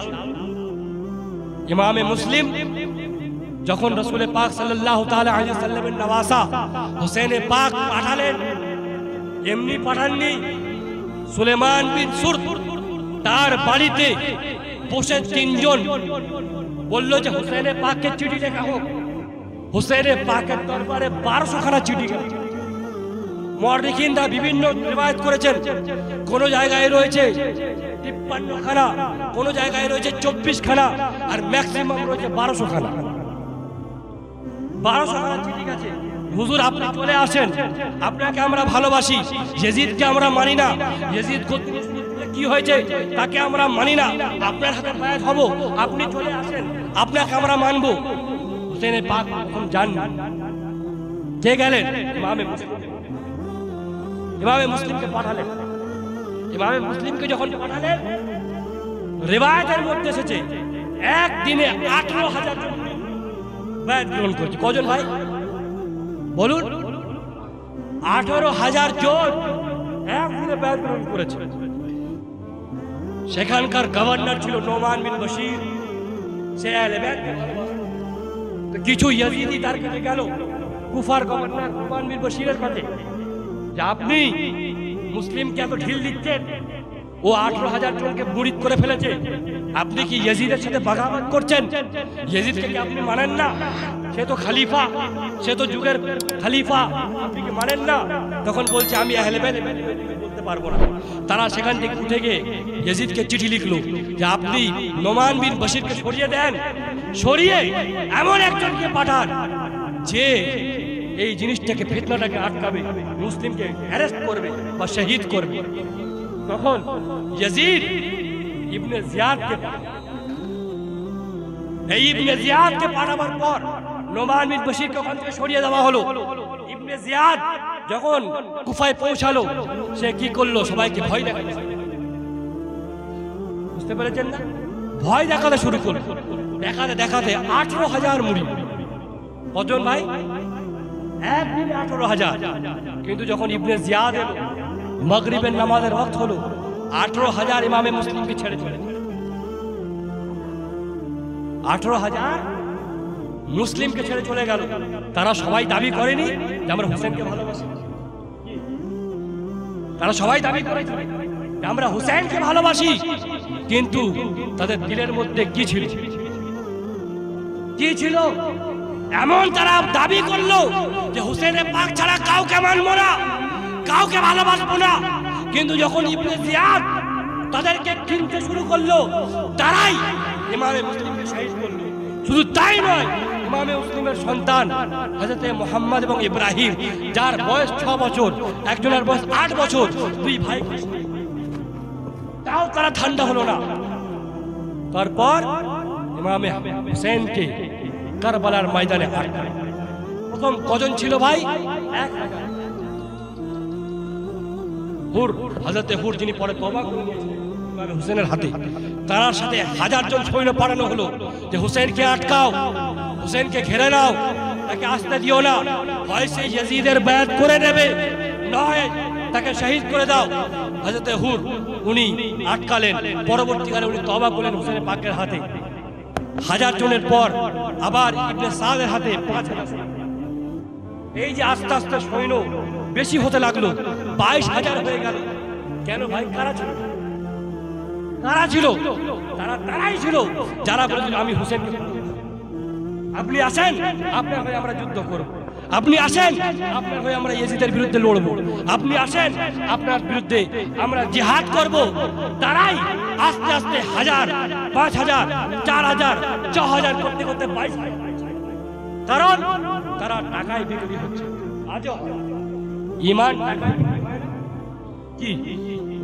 ঈমান টাকায় বিক্রি হয়, ঈমান গ্রুপবাজি করে বিক্রি হয়। এই জন্যই তো পীর নসরুদ্দিন নসির বলেছেন কি খুনে হুসैन की कसम यही अर्द करबला, खूने हुसैन की कसम यही अर्द करबला, लाखों यजीद है यहाँ कलमा हक उठा के देख। তুমি কারবালা কারবালা করছো, তোমার এলাকাতে কারবালা। তোমার যদি বিশ্বাস না হয় একবার সত্য কথা বলে দেখো, 1000টা ইয়াজিদ তোমাকে বলেন बेशक হয় না? হক কথা বলতে গেলে ফট করে বাড়িতে আসে না ভাই আমার। তো এরা কারা ছিল?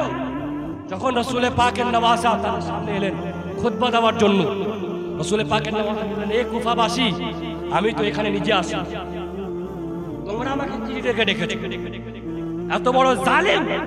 তারা ওখান থেকে চিল্লে বলল যে না না, আমরা চিঠি থেকে ডাকিনি, ইমামে হুসেন সাদিক ইবনে সাদিক, সত্যবাদীর বেটা সত্যবাদী, যার ব্যাপারে কোরআন বলছে ইন্নামা ইউরিদুল্লাহু লিইউযিবা আনকুম রিসা আহলাল বাইত তাহহিরুকুম তাতহীরা, যাদেরকে আল্লাহ পাক পবিত্র করে দিয়েছে, যার ব্যাপারে কোরআন বলছে কুল লা আসআলুকুম আলাইহি আজরান ইল্লাল মাওয়াদ্দাতা ফিল কুরবা।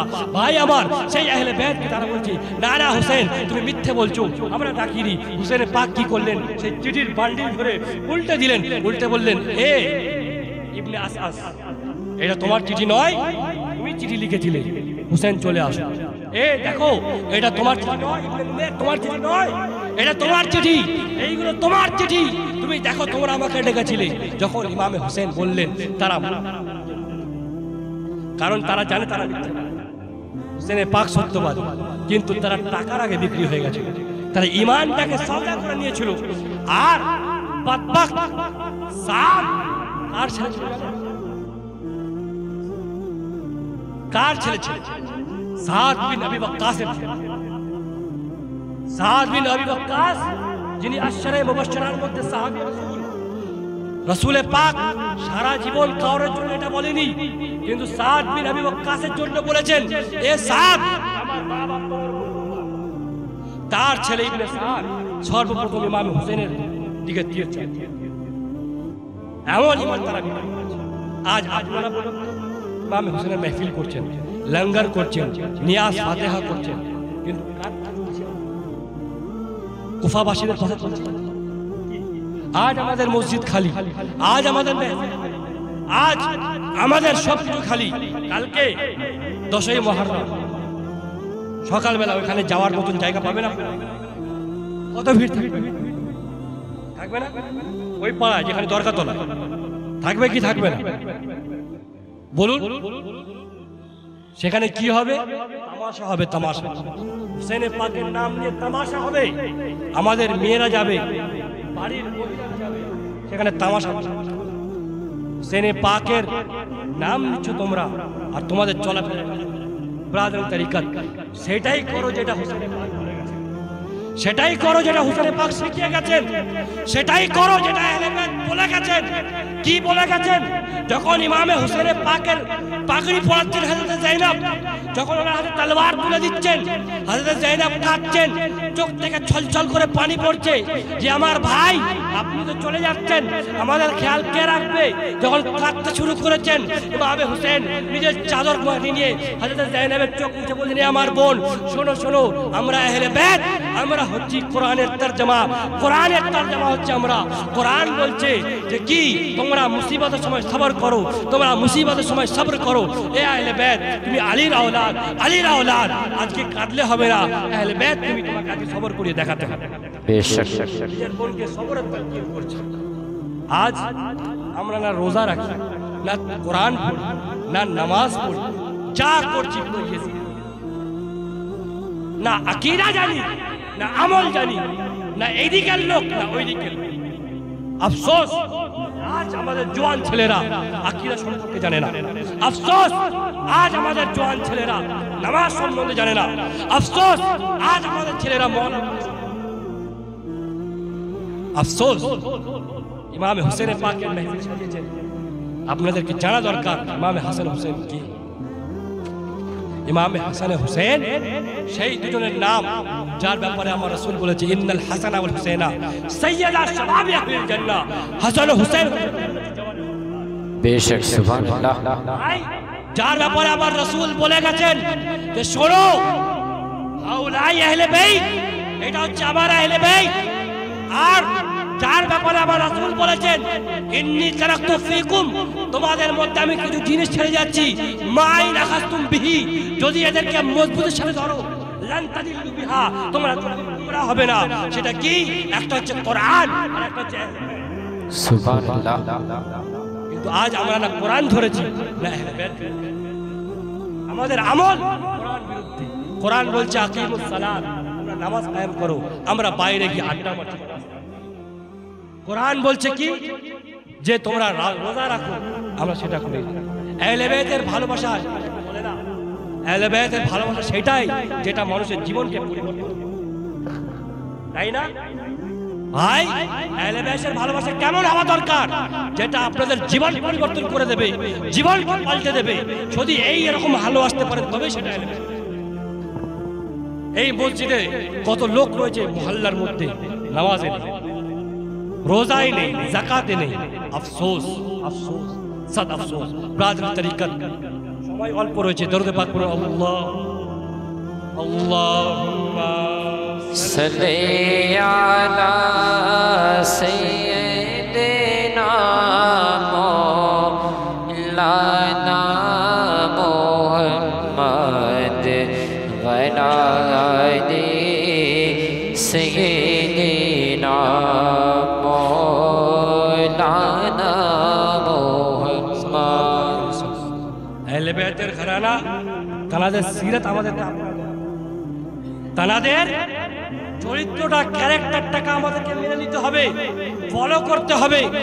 ভাই, রাত 12টা বাজে, আজকের মাহফিল থেকে কিছু শিক্ষা নিয়ে যান। শরিয়াতের উপর চলার নাম আহলে বাইত, নামাজ পড়ার নাম আহলে বাইতের ভালোবাসা, শরিয়ত কায়েম করার নাম আহলে বাইতের ভালোবাসা, হারাম কাজ থেকে দূরে থাকার নাম আহলে বাইতের ভালোবাসা। কারবালার প্রান্তরে আমার রাসূলের নওয়াসা নিজের গর্দান মুবারককে এমনি দেয়নি, তার কারণ ছিল। কারণটা হচ্ছে উনি নিজের নানার শরীয়তকে বাঁচাতে গেছিলেন। ওঠান ইমামে হুসেনের খুতবা, ইমামে হুসেনের যে শেষ তাকরীর ছিল, উনি যে শেষ বয়ান করেছিলেন ইয়েজিদের সামনে। ইয়েজিদিরা যখন আপত্তি করলো, হুসেন তুমি কেন ইয়েজিদের বয়ান গ্রহণ করো না? হুসেন তুমি কেন ইয়েজিদকে মেনে নাও না? হুসেন তুমি কেন ইয়েজিদকে মানছো না? ইমামে হুসেন কি বলেছিলেন? আমি কিভাবে ইয়েজিদকে মানি? সে তো নামাজকে তার্ক করে এবং মদ পান করে, সে তো ফাসিক, আমি তাকে কিভাবে মানি? আজ আমাদের অবস্থা কি ভাই? শোনেন ক্যারেক্টার, আহলে বাইতের চরিত্র কেমন পাক পবিত্র ছিল ওনারা। আল্লাহু আকবার কবীরা, আল্লাহু আকবার কবীরা। ব্রাদারানে তরিকত আহলে বাইতে পাকের নওয়াসা হুসেন, উনি যখন ছোট ছিলেন, বাল্য বয়সে ওনার শরীর অসুস্থ হয়েছে, মাওলা মুর্তজা চিন্তা করছেন, হযরত ফাতিমা যারা চিন্তা করছেন, দুজন যখন চিন্তা করছেন, রাসূল পাক সাল্লাল্লাহু তাআলা আলাইহি সাল্লাম বললেন, এ হোসেন, এ হোসেনের আব্বা, এ আলী, এ ফাতেমা, এক কাজ করো, তোমরা মানত করো, তোমরা আল্লাহর দরবারে মানত করো। কি মানত করো? যদি হোসেন সুস্থ হয়ে যায়, হোসেন যদি ঠিক হয়ে যায়, হোসেনের যদি শরীর সুস্থ হয়ে যায়, আমি দুটো রোজা রাখবো। ভাই আমরা মানত করি না আল্লাহর দরবারে যে আল্লাহ আমার যদি औलाद হয় আমি নিয়াজ দেব, ফাতিহা করে পড়ি না? ঠিক তেমন ভাবে মওলা কুশা উনি মানত করলেন যে হুসেন পাক যদি সুস্থ হয়ে যান আমি রোজা রাখবো। হযরতে ফাতেমা যারা উনিও মানত করলেন কি ভাই হুসেন যদি সুস্থ যায় আমি রোজা রাখবো। হুসেন পাকের আম্মা মানত করলেন, আব্বা মানত করলেন এবং সেখানে হযরতে ফাতেমা যারা গোলাম ছিলেন হযরতে সিজদা যে আমিও রোজা রাখবো। সবাই মানত করলেন, হুসেন পাক সুস্থ হয়ে গেলেন। হুসেন পাক সুস্থ হয়ে গেলেন। এবার মানত তো চোকাতে হবে, রোজা রাখতে হবে। রোজা তো রাখবে, ইফতার কি দিয়ে আহলে বাইতের ঘরানা যে সবাইকে খাওয়ায়, ঘরানার বাড়িতে খাওয়ায়। দেখেন আহলে বাইতের চরিত্র কত বলেন, ওনার বাড়িতে খাবার নেই, রোজা রাখতে হবে। ইফতার কিভাবে করবে, খাবার নেই। মওলা মুর্তজা একটা ইহুদির বাড়িতে গেলেন, গিয়ে বললেন আমি তোমার কাজ করে দেবো, সেই কাজ করার বিনিময়ে তুমি আমাকে কিছু টাকা দিবে। ইহুদি বলল ঠিক আছে তাই। মওলা মুশকিল কুশা কাজ করলেন, কাজ করে কিছু টাকা পেলেন, সেই টাকা দিয়ে আটা কিনে আনলেন। কিনে আনলেন ভাই, ঘুম পাচ্ছে না তো? আটা কিনে আনলেন। সেই আটা কিনে আনার পর রুটি করলেন যে ইফতারে আমরা খেজুর 3 দিনের ভুকা রয়েছেন, রোজা অবস্থায় রয়েছেন, পানি খেয়ে কাজ চালাচ্ছেন। আটা কেনার পর আটাটাকে 3টে ভাগ করলেন, রোজা রাখতে হবে 3 দিন, প্রত্যেক দিন একটু একটু করে খাবো। যখন সেই আটা দিয়ে রুটি তৈরি করা হলো, ইফতারের সময় হয়েছে, রুটি সামনে রয়েছে, হাসান হুসেন বসে রয়েছে, ফাতেমাতুজ জাহরা বসে রয়েছেন, হযরতে মওলা মুশকিল কুশা বসে রয়েছেন, সবাই বসে রয়েছেন। এবার আজান হবে, এবার রুটি খাওয়ার সময় হবে, রুটি খাবেন। এই সময় দরজাতে নখ হচ্ছে, দরজা খটখট হচ্ছে, দরজাতে কেউ বাড়ি দিচ্ছে। কে বাড়ি দিচ্ছে? হযরতে আলী কাছে বললেন কে রয়েছে, কে বাইরে?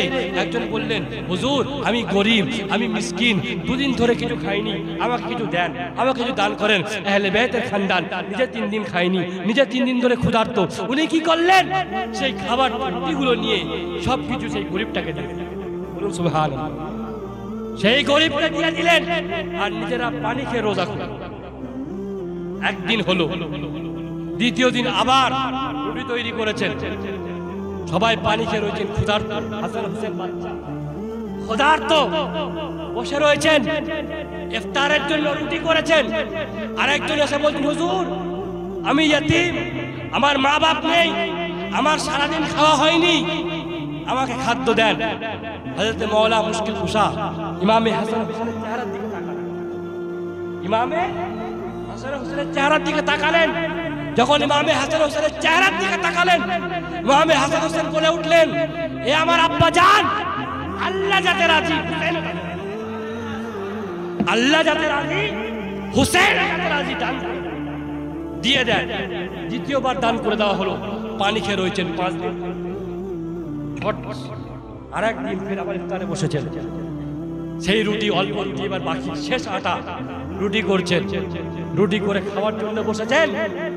এমন অবস্থায় একজন এসে ধরা দিচ্ছে হুজুর আমি জেলের মধ্যে ছিলাম, কয়েদি ছিলাম, খাবার পাইনি, আপনাদের বাড়িতে এসেছি, আমাকে কিছু খাবার দেন।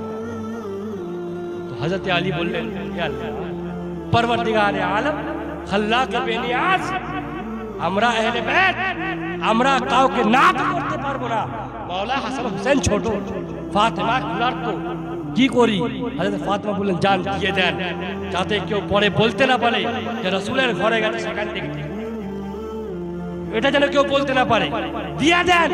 যখন সেই রুটি দেওয়া হলো, আল্লাহু আকবার কবীরা, আল্লাহ খাল্লাকে বেনিয়াজ, পরওয়ারদিগারে আলম, উনি কোরআনে পাকের আয়াত নাযিল করলেন কি ওয়ায়ুতইমুনা আত-তা'আম আলা হুব্বিহি, তারা আল্লাহর ভালোবাসায় মানুষকে খাবার খাওয়ায়। কাদেরকে খাওয়ায়? মিসকিনা ওয়া ইয়াতীমা ওয়া আসীরা, কাদেরকে? মিসকিনদেরকে, ইয়তীমদেরকে এবং গুনাহগারদেরকে। আর ওয়া ইন্নামা নুতইমুকুম লিওয়াজহিল্লাহ, তারা খাবার খাওয়ায় শুধুমাত্র আল্লাহকে রাজি করার জন্য।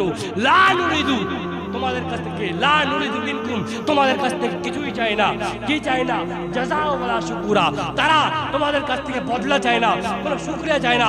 তারা তোমাদেরকে যে খাবার খাইয়েছে সেটা আহলে বাইতের ভালোবাসা এবং আল্লাহর ভালোবাসা। এটা হচ্ছে আহলে বাইতের চরিত্র।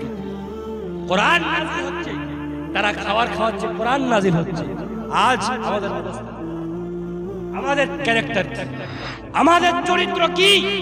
আমরা একবারও চিন্তা পারি না গুনাহ করার। আমাদের মহল্লার মসজিদ খালি, আমাদের মহরমের সময় মহরম কেমন ভাবে পালন করি, কিভাবে পালন করি? 10 তারিখে মেয়েরা যাচ্ছে গন্ডি কাটতে, ছেলেরা যাচ্ছে, কেউ যাচ্ছে কেউ যাচ্ছে। মহরমটাকে ছেলে খেলা মনে করবেন না। ইমামে হোসেন পাকের সম্পর্ক আদব বজায় রাখুন। আপনারা ইয়াদে হোসেন মানান, বেশি বেশি কোরআন তেলাওয়াত করুন। মহিলারা পর্দার সাথে মিলাদ ভিতরে কোরআন তেলাওয়াত করুক। এই দিন বেশি বেশি করে সাদকা খেরাত করুক, আপনার ভালো কাজ করুক।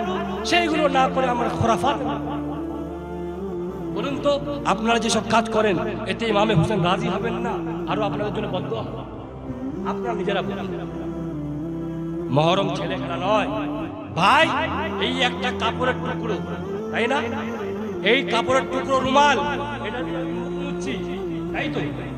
এই কাপড়ের টুকরো যখন আমি কোরআন শরীফের সাথে মুড়ে রেখে দেবো, ওটাকে জুজদান বলা হবে, রুমাল বলা হবে না। কি বলা হবে বলুন?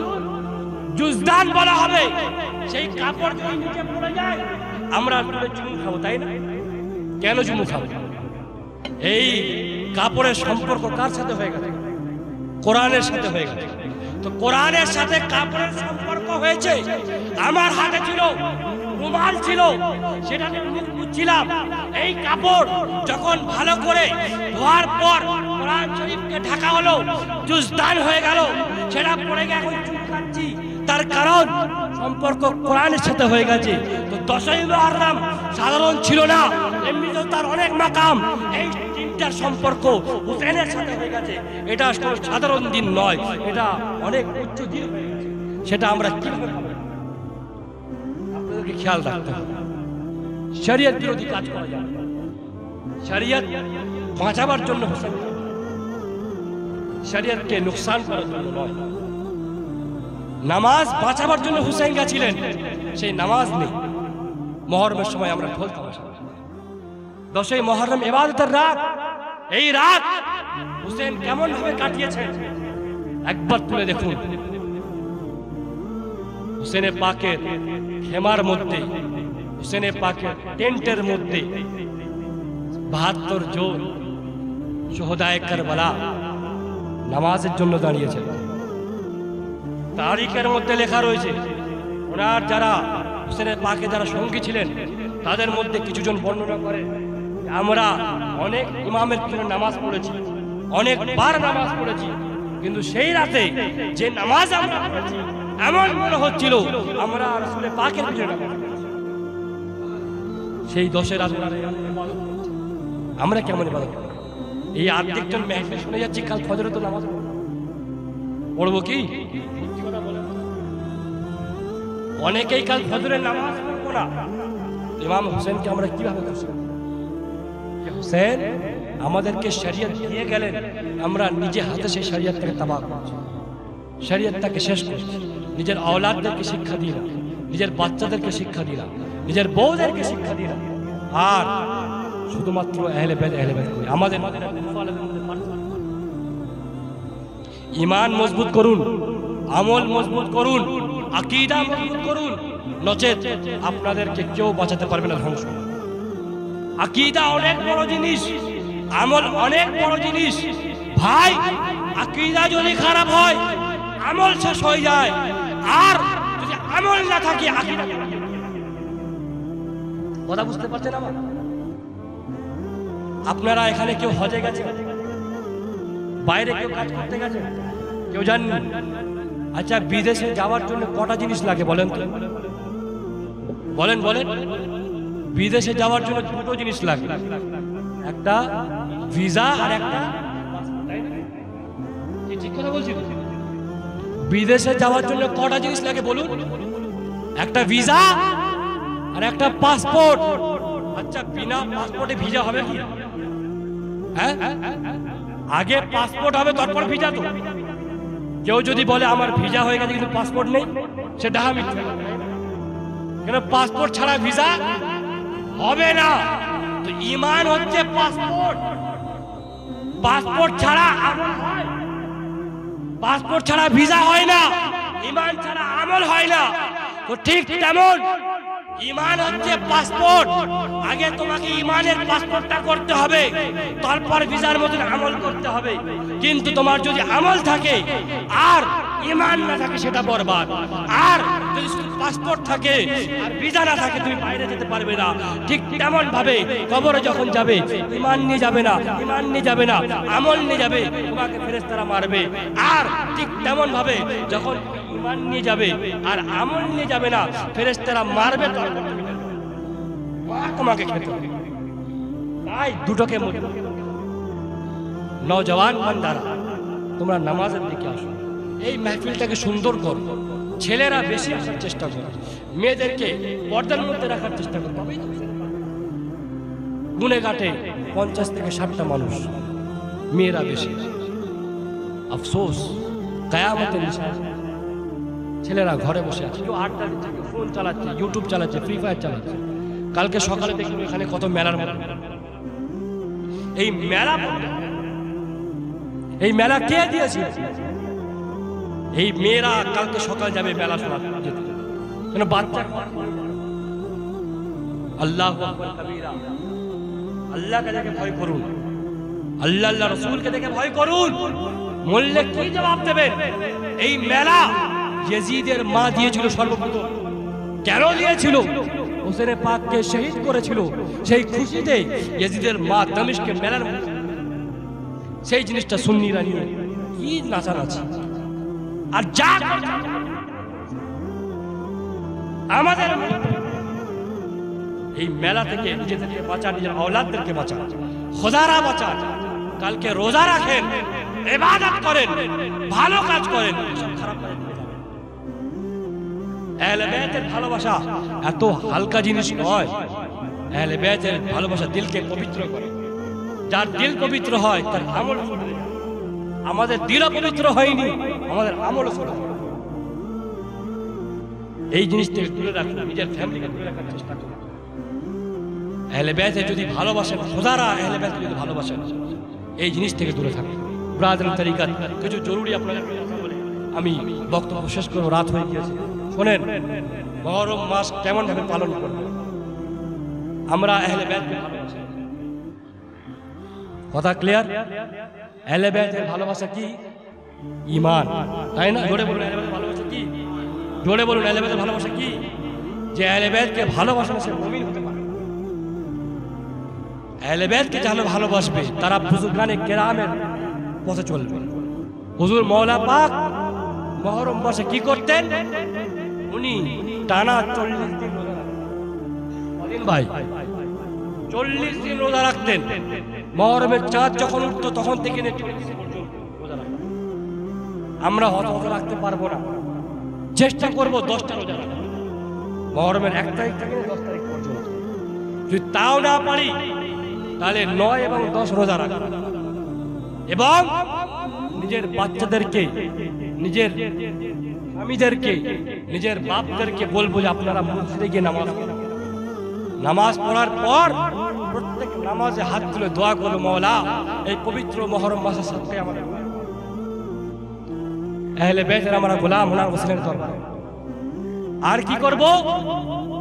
রোজা রাখার পর কোরআন যদি পড়তে পারি কোরআন তেলাওয়াত, বেশি বেশি কোরআন পড়ব, ইসালে সওয়াব পড়ব। এবং তার সাথে সাথে আমরা নিজেদের জন্য দোয়া করব এবং এটা দোয়া করব, মওলা হোসেনের পাকের ভালোবাসা আমাদের দিলে বসিয়ে দাও এবং হোসেনের পাকের সম্মানকে তুমি আরো আরো আরো বেশি উচ্চ করো, এই দোয়া করব।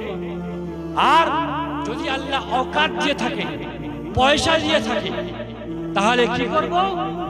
সাবিল করব, শরবত বিতরণ করব ইমামে পাকের নামে, খাবার বিতরণ করব গরিবদেরকে, শরবত বিতরণ করব। কেন? এটা দেখাবার জন্য ইয়াজিদি শোন, তুই 72 জনের উপর পানি বন্ধ করেছিস। আজকে আহলে বাইতের গোলাম মানুষদেরকে পানি খাইয়ে দেখাচ্ছে, তোরা বন্ধ করার পরও হোসেনের নামে পানি তোরা বন্ধ করিস। এটা দেখাবার জন্য মওলা পাক তো বলেছেন, জিস নগানে কারবালা কি রাহ মে হোগা রোজ মাহশর হাউজে কাউসার ইয়া আলিয়া মুর্তজা। আজকে আমরা সাবিল দিচ্ছি, কাল কিয়ামতের দিন ময়দানে মাহশরের মধ্যে, হাউজে কাউসারের মধ্যে আমার আল্লাহ হোসেনের পাকের নামের সাবিল চালাবে। এটা করব আমরা। আর যদি তাজিয়া করতে হয়, তাজিয়া ঠিক কথা বুঝতে পারছেন আমার? তাজিয়া করা সবার জন্য নয়। 5 তলা মূর্তি করবো এটা তাজিয়া নয়। তাজিয়া করার মতন করেন। কেমন করেন? হুবহু ইমাম পাকের মাজারের নকশা তৈরি করেন। কি করেন? ইমাম পাকের কারবালা মুআল্লার যে মাজার শরীফ রয়েছে তার নকশা তৈরি করেন, করে সেটাকে এক জায়গায় রেখে দেন, রেখে সেটা নিয়ে আপনার 5 তলা বিল্ডিং করে কাগজ মেরে দিয়ে পা দিয়ে তাকে নাচছি, কখনো পানিতে ফেলছি, কখনো লাফাচ্ছি, কখনো নাচছি, কি হচ্ছে? ইমাম পাকের সাথে আপনার ছেলে খেলা করবেন। তাজিয়া যদি ঠিকভাবে করতে পারেন, শরীয়ত অনুযায়ী করেন, নাহলে করার দরকার নেই। করলে ইমাম পাকের ভালোবাসায় যদি আপনি করেন, আল্লাহ হয়তো আপনাকে নেকি দেবেন। আর যদি বদমাশি করেন, নেকি তো পাবেন না, বরং গজব। এক, শরীয়ত বিরোধী কাজ করবেন, দ্বিতীয়ত হোসেন পাককে নারাজ করবেন। তাজিয়া করার মতন করেন, এটা রিকোয়েস্ট। আমি বললে বিশ্বাস করবেন না, মিডিয়া পুরুষ কলকাতাতে ওখানে বিরাট একটা ঝামেলা হয়। ঝামেলাটা কি? 1 টাকার আর 5 টাকার আর 10 টাকার কয়েন নিয়ে তাজিয়া। তাজিয়া কিসের তৈরি করছে ভাই? 1 টাকার, 5 টাকার আর 10 টাকার। সেই তাজিয়া নিয়ে গিয়ে কারবালায় রেখেছে, যেটা কারবালা ওরা বানিয়ে রেখেছে। কারবালা তো নয়, ওখানে মেলা লেগেছে, লোক বলে সেখানে রেখেছে। আচ্ছা বলুন, রাতের বেলা ওই তাজিয়া কি আস্ত থাকবে? বলেন না, টাকা রয়েছে, থাকবে ওখানে? লোক লুটপাট করবে না? এবার কেউ খামচাবে, কেউ লাত মারবে, কেউ পা দেবে। কি ভাই, বেয়াদবি হচ্ছে না? তুমি বলো হোসেনের পাকের নামে তুমি কি করলে? কেউ কাজু বাদাম আর বিস্কুট দিয়ে তাজিয়া তৈরি করে। আস্তাগফিরুল্লাহ, লা হাওলা ওয়ালা কুওয়াতা ইল্লা বিল্লাহ। তাজিয়া করুন শরীয়ত অনুযায়ী। এই জন্য আলা হযরত ফাজিল বরেলভী বলেছেন, মুরাওয়াজা তাজিয়া হারাম। যে তাজিয়া করে তোমরা ডান্স হাঙ্গামা করো, যে তাজিয়া করে তোমরা মদ পান করো, যে তাজিয়া করে তোমরা নাচানাচি করো, যে তাজিয়া 5 তলা বিল্ডিং করো, যে তাজিয়া মন্দিরের মতন করো, এইগুলো করা হারাম। যদি করতে হয় কারবালা মুআল্লার নকশা করে জিয়ারত করো। এটা কি ভুল? তোমরা বিবেকটা চিন্তা করো। কোরআন পাকের বেহরমতি করবে, মানুষ যদি বলে তোমরা রেগে যাবে। আহলে বাইতের বেহরমতি করবে, মানুষ যদি বলে রেগে যাবে। বিবেকটাকে চিন্তা করো। কালকেই এখানে তাজিয়া হবে, আপনারা গিয়ে দেখবেন সেটা আদবে হয় না বেয়াদবি। এবার যদি বলা হয় ফট করে, কি বলবে? আপনার আব্বা বারণ করে যায়নি, আপনি বলছেন। বলে কি বলে? এই কথাটা প্রত্যেকটা এলাকায় বলে যে আপনার আব্বা বারণ করেনি, আপনারা বলছেন। আমি উত্তরে দিই যে বাবা, আমার আব্বা যখন ছিল তখন আপনাদের জ্বর হয়েছিল, জ্বর। আর জ্বরের ওষুধ প্যারাসিটামল। জ্বরের ওষুধ কি? প্যারাসিটামল। জ্বর এলে প্যারাসিটামল দিলে সেরে যায়। এখন আপনাদের হচ্ছে অ্যাপেন্ডিক্স, এখন প্যারাসিটামল দিলে সারবে? এখন আপনাদের অপারেশন করতে হবে। আর যদি অপারেশন না করা হয় তাহলে পেটে ফেটে আপনার ক্ষতি হবে। আগে আব্বা হুজুরের জামানায় আস্তে আস্তে আপনাদের ইমানটাকে করা দরকার ছিল। এখন তো আপনারা দরবারে ঢুকে গেছেন, দরবারের মধ্যে প্রবেশ হয়ে গেছেন, মওলা পাককে জেনে গেছেন, আহলে বাইতকে জেনে গেছেন। এখন তো আপনাদেরকে হারাম থেকে বাঁচতে হবে, হালাল পথে চলতে হবে, ভালো জিনিস শিখতে হবে। এখানে আব্বা কোথায় হলো আর বাপ ছেলে কোথায়? যেটা ঠিক সেটা মানতে হবে, যেটা ভুল সেটাকে ছাড়তে হবে। কথা বুঝতে পারছি? আমি কি ভুল কথা বলছি? বিবেককে চিন্তা করো। আর মাদেরকে বলবো, তোমরা ফাতিমা জাহরাকে মেনে থাকো, নিজের চলাফেরাকে চেঞ্জ করো, বাড়ির মধ্যে কোরআন পড়ো। আজ বাড়ির মধ্যে হিমচিম যখন জলসায় যায়, ছোটবেলায় আমাকে বলা হয়েছিল, হুজুর এখানে বাক্স মিলাদ চলছে। বাক্স মিলাদ বোঝেন? বাক্স মিলাদ বোঝেন না? হিমচেতে বাক্স মিলাদ চলছে, মানে এরা একটা প্যান্ডেল করেছে, সেখানে একটা টিভি রয়েছে, সেখানে টিভি দেখাচ্ছে মানুষ, যেটা বাক্স। নাউজুবিল্লাহ মিন যালিক। এই টিভি তো এখন নেই, এখন মোবাইল। প্রত্যেকের বাড়িতে বাড়িতে রয়েছে এই অ্যান্ড্রয়েড ফোন। মানুষদের চরিত্র থেকে শুরু করে, মানুষদের আখলাক থেকে চরিত্র শেষ করে সব শেষ। বাড়ির মহিলারা ভিডিও দেখে দেখে গান শিখছে, সিরিয়াল দেখে দেখে মানুষের সবকিছু শিখছে, কিন্তু ইউটিউব থেকে কোনোদিন কোরআনটা শুনবে না। আফসোস তো এখানে।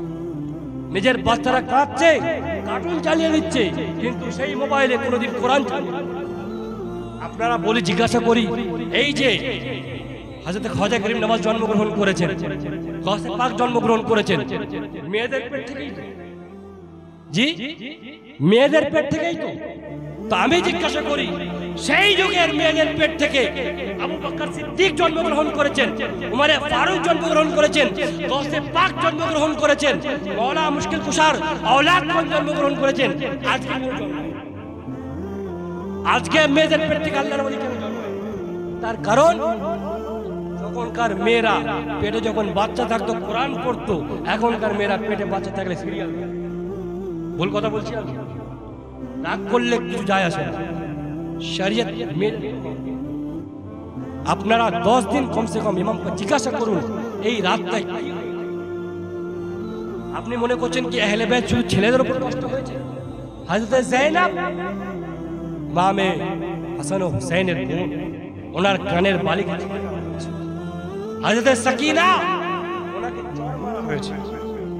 আহলে বাইত তাহারের মেয়েদের উপর অত্যাচার করা হয়েছে, এমন অত্যাচার যে আহলে বাইত ফুলের মতন, যে আহলে বাইত রাসূল পাকের চাদরের তলায় থাকনে वाला, যে আহলে বাইত যার চুল মুবারক আসমানের ফেরেশতারা পর্যন্ত দেখেনি, সেই আহলে বাইত আজ গরম আপনার বাড়ির উপর দাঁড়িয়ে রয়েছে, আর লোকেরা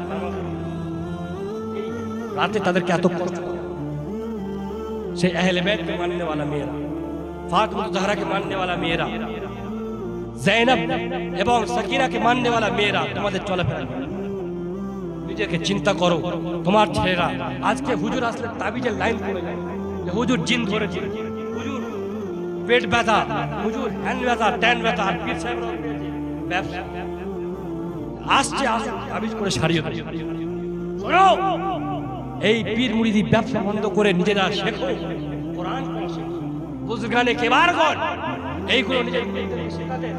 আমার পরদাদা হুজুরের সময় মুরিদদের হালকা ছিল, যারা প্রত্যেক এলাকায় গিয়ে জিকির করতেন, সব বন্ধ হয়ে গেছে। কিন্তু আমার কাছে যখন কেউ তাবিজের জন্য আসে, আমি বলি নিজে পড়ো, নিজের আওলাদকে শেখাও। আর কোরআনে পাকের মধ্যে বলা হয়েছে, আল্লাহ রাসূল সাল্লাল্লাহু আলাইহি ওয়াসাল্লাম হাদিসে পাকের মধ্যে বলেছে, সূরা ফাতিহা হচ্ছে সমস্ত রোগের ওষুধ। সূরা ফাতিহাটাকে পড়ে নিজের উপর দম করে তো দেখো। আমরা, আমার আব্বা হুজুর, আমাদের বংশ, আমরা ভণ্ড পীর নই, আমরা মুরিদের না, আমরা তোমাদেরকে শেখাতে এসেছি। শিখে নাও। তোমরা কবরে যাবে কোরআন পড়তে জানো না, কবরে যাবে নামাজ পড়তে জানো না, কবরে যাবে শরীয়ত জানো না। কোরআন বলছে আফালা ইয়ালামু ইযা বুশিরা মা ফিল ওয়া হুসিলা মা ফিস সুদূর ইন্না রাব্বাহুম বিহিম ইয়াউমাইযিন খাবীর। শোনো, কোরআন বলছে তুমি কি জানো না তোমার কবরকে ফাটা হবে এবং তোমাকে তোলা হবে এবং তোমাকে জিজ্ঞাসা করা হবে তুমি কি। সেইখানে জিজ্ঞাসা করা হবে না পীর সাহেবদের মুরগির গোশত খাইয়েছো কি খাও, সেখানে জিজ্ঞাসা করা হবে না পীর সাহেব এসেছে গলায় মালা দিয়েছো কি দাওনি। আমি পীর হওয়ার জন্য আমার কি औकात, আমার কোনো औकात নেই। পীর হওয়া এত সহজ নয়। আমি প্রত্যেক জায়গায় বলি, আমি না মুরিদ করি না পীর হওয়ার যোগ্যতা রাখি। আমার মতন নাচিস কি মুরিদ করবে আর কি পীর হবে, এত সহজ নয়। পীর হচ্ছে সেই ব্যক্তি যে নিজের মুরিদকে খোদা করে দেবে। খেলাফত পেলেই পীর। আমার বাপের অসুবিধা কি, নিজেকে পীর বলতেই হবে। পীর হওয়া এত সহজ নয়। মওলা পাকের দরবারে একজন গেছে, হুজুর আপনার কাছে এসেছি, আমি আল্লাহর ওলি হতে চাই। কি বলছে ভাই? আমি আল্লাহর ওলি হতে চাই।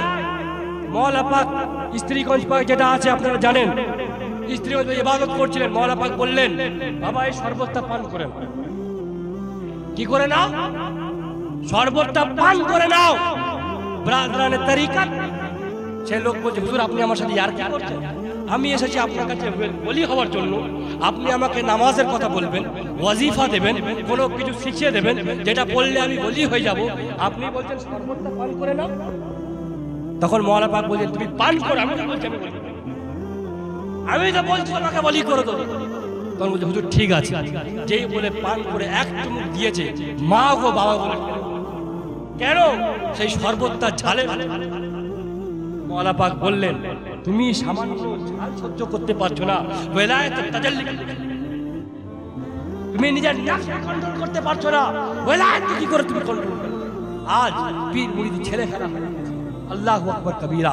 আল্লাহর কাছে দোয়া করি, আপনারা ঈমানকে মজবুত করুন, আকীদা মজবুত করুন। শোনেন, আপনাদেরকে বলে যায়, আমাদের খানদান কোনোদিন এটা আপনাদের কাছে বলেনি যে আমাদেরকে এত টাকা নজরানা দিতে হবে। কেউ বলেছে?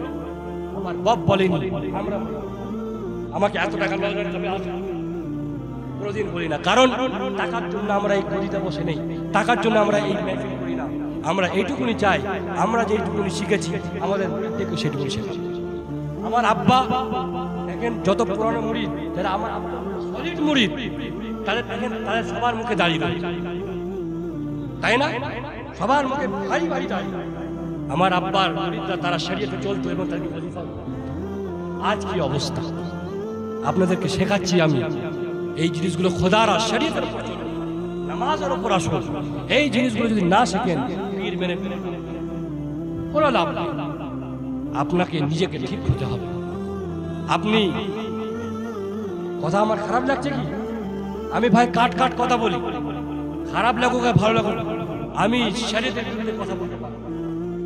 এই মাথায় পাগড়ি রাসূলে পাকের জুতোর সদকায়, এই গায়ে জুব্বা রাসূলে পাকের জুতোর সদকায়, আহলে বাইতের গোলামির সদকায় আমি তাদের আপনাদেরকে শিখিয়ে যাচ্ছি। আপনারা শরীয়তের উপর চলুন এবং তারপর নচেত পীর মেনে করে লাভ নেই। আপনারা যদি শরীয়তের উপর না চলে পীর মানেন, আপনাদের অবস্থা কেমন হবে জানেন? অনেকেই বলে, হুজুর হুজুর এত দোয়া করছে কাজে লাগে না। কি বলে না? এত দোয়া করছে কাজে লাগে না। তো আপনাদের কেমন অবস্থা হবে? যে ভাই আপনি বাজারে গেছেন, বাড়িতে জামাই এসেছে, বাজার করতে গেছেন, মাছ কিনেছেন, পটল কিনেছেন, সব কিনেছেন, ব্যাগ ভর্তি ৫,০০০ টাকার বাজার, বাড়িতে এসে দেখছেন ছোলা সব রাস্তায় পড়ে গেছে। বাড়িতে এসে দেখছেন কি ব্যাগ খালি, কেন? ছোলা ফুটো সব রাস্তায় পড়ে গেছে। পীর যতই দোয়া করুক, যদি আপনার মধ্যে পরিবর্তন না আসে, নামাজ ও রোজা যদি আপনি না করেন, সেরকম সবকিছু আপনার পড়ে যাবে আপনার কাজে। পীর হচ্ছে একটা মাধ্যম। এই জিনিসটা মাথায় রাখবেন। শরিয়ত সবার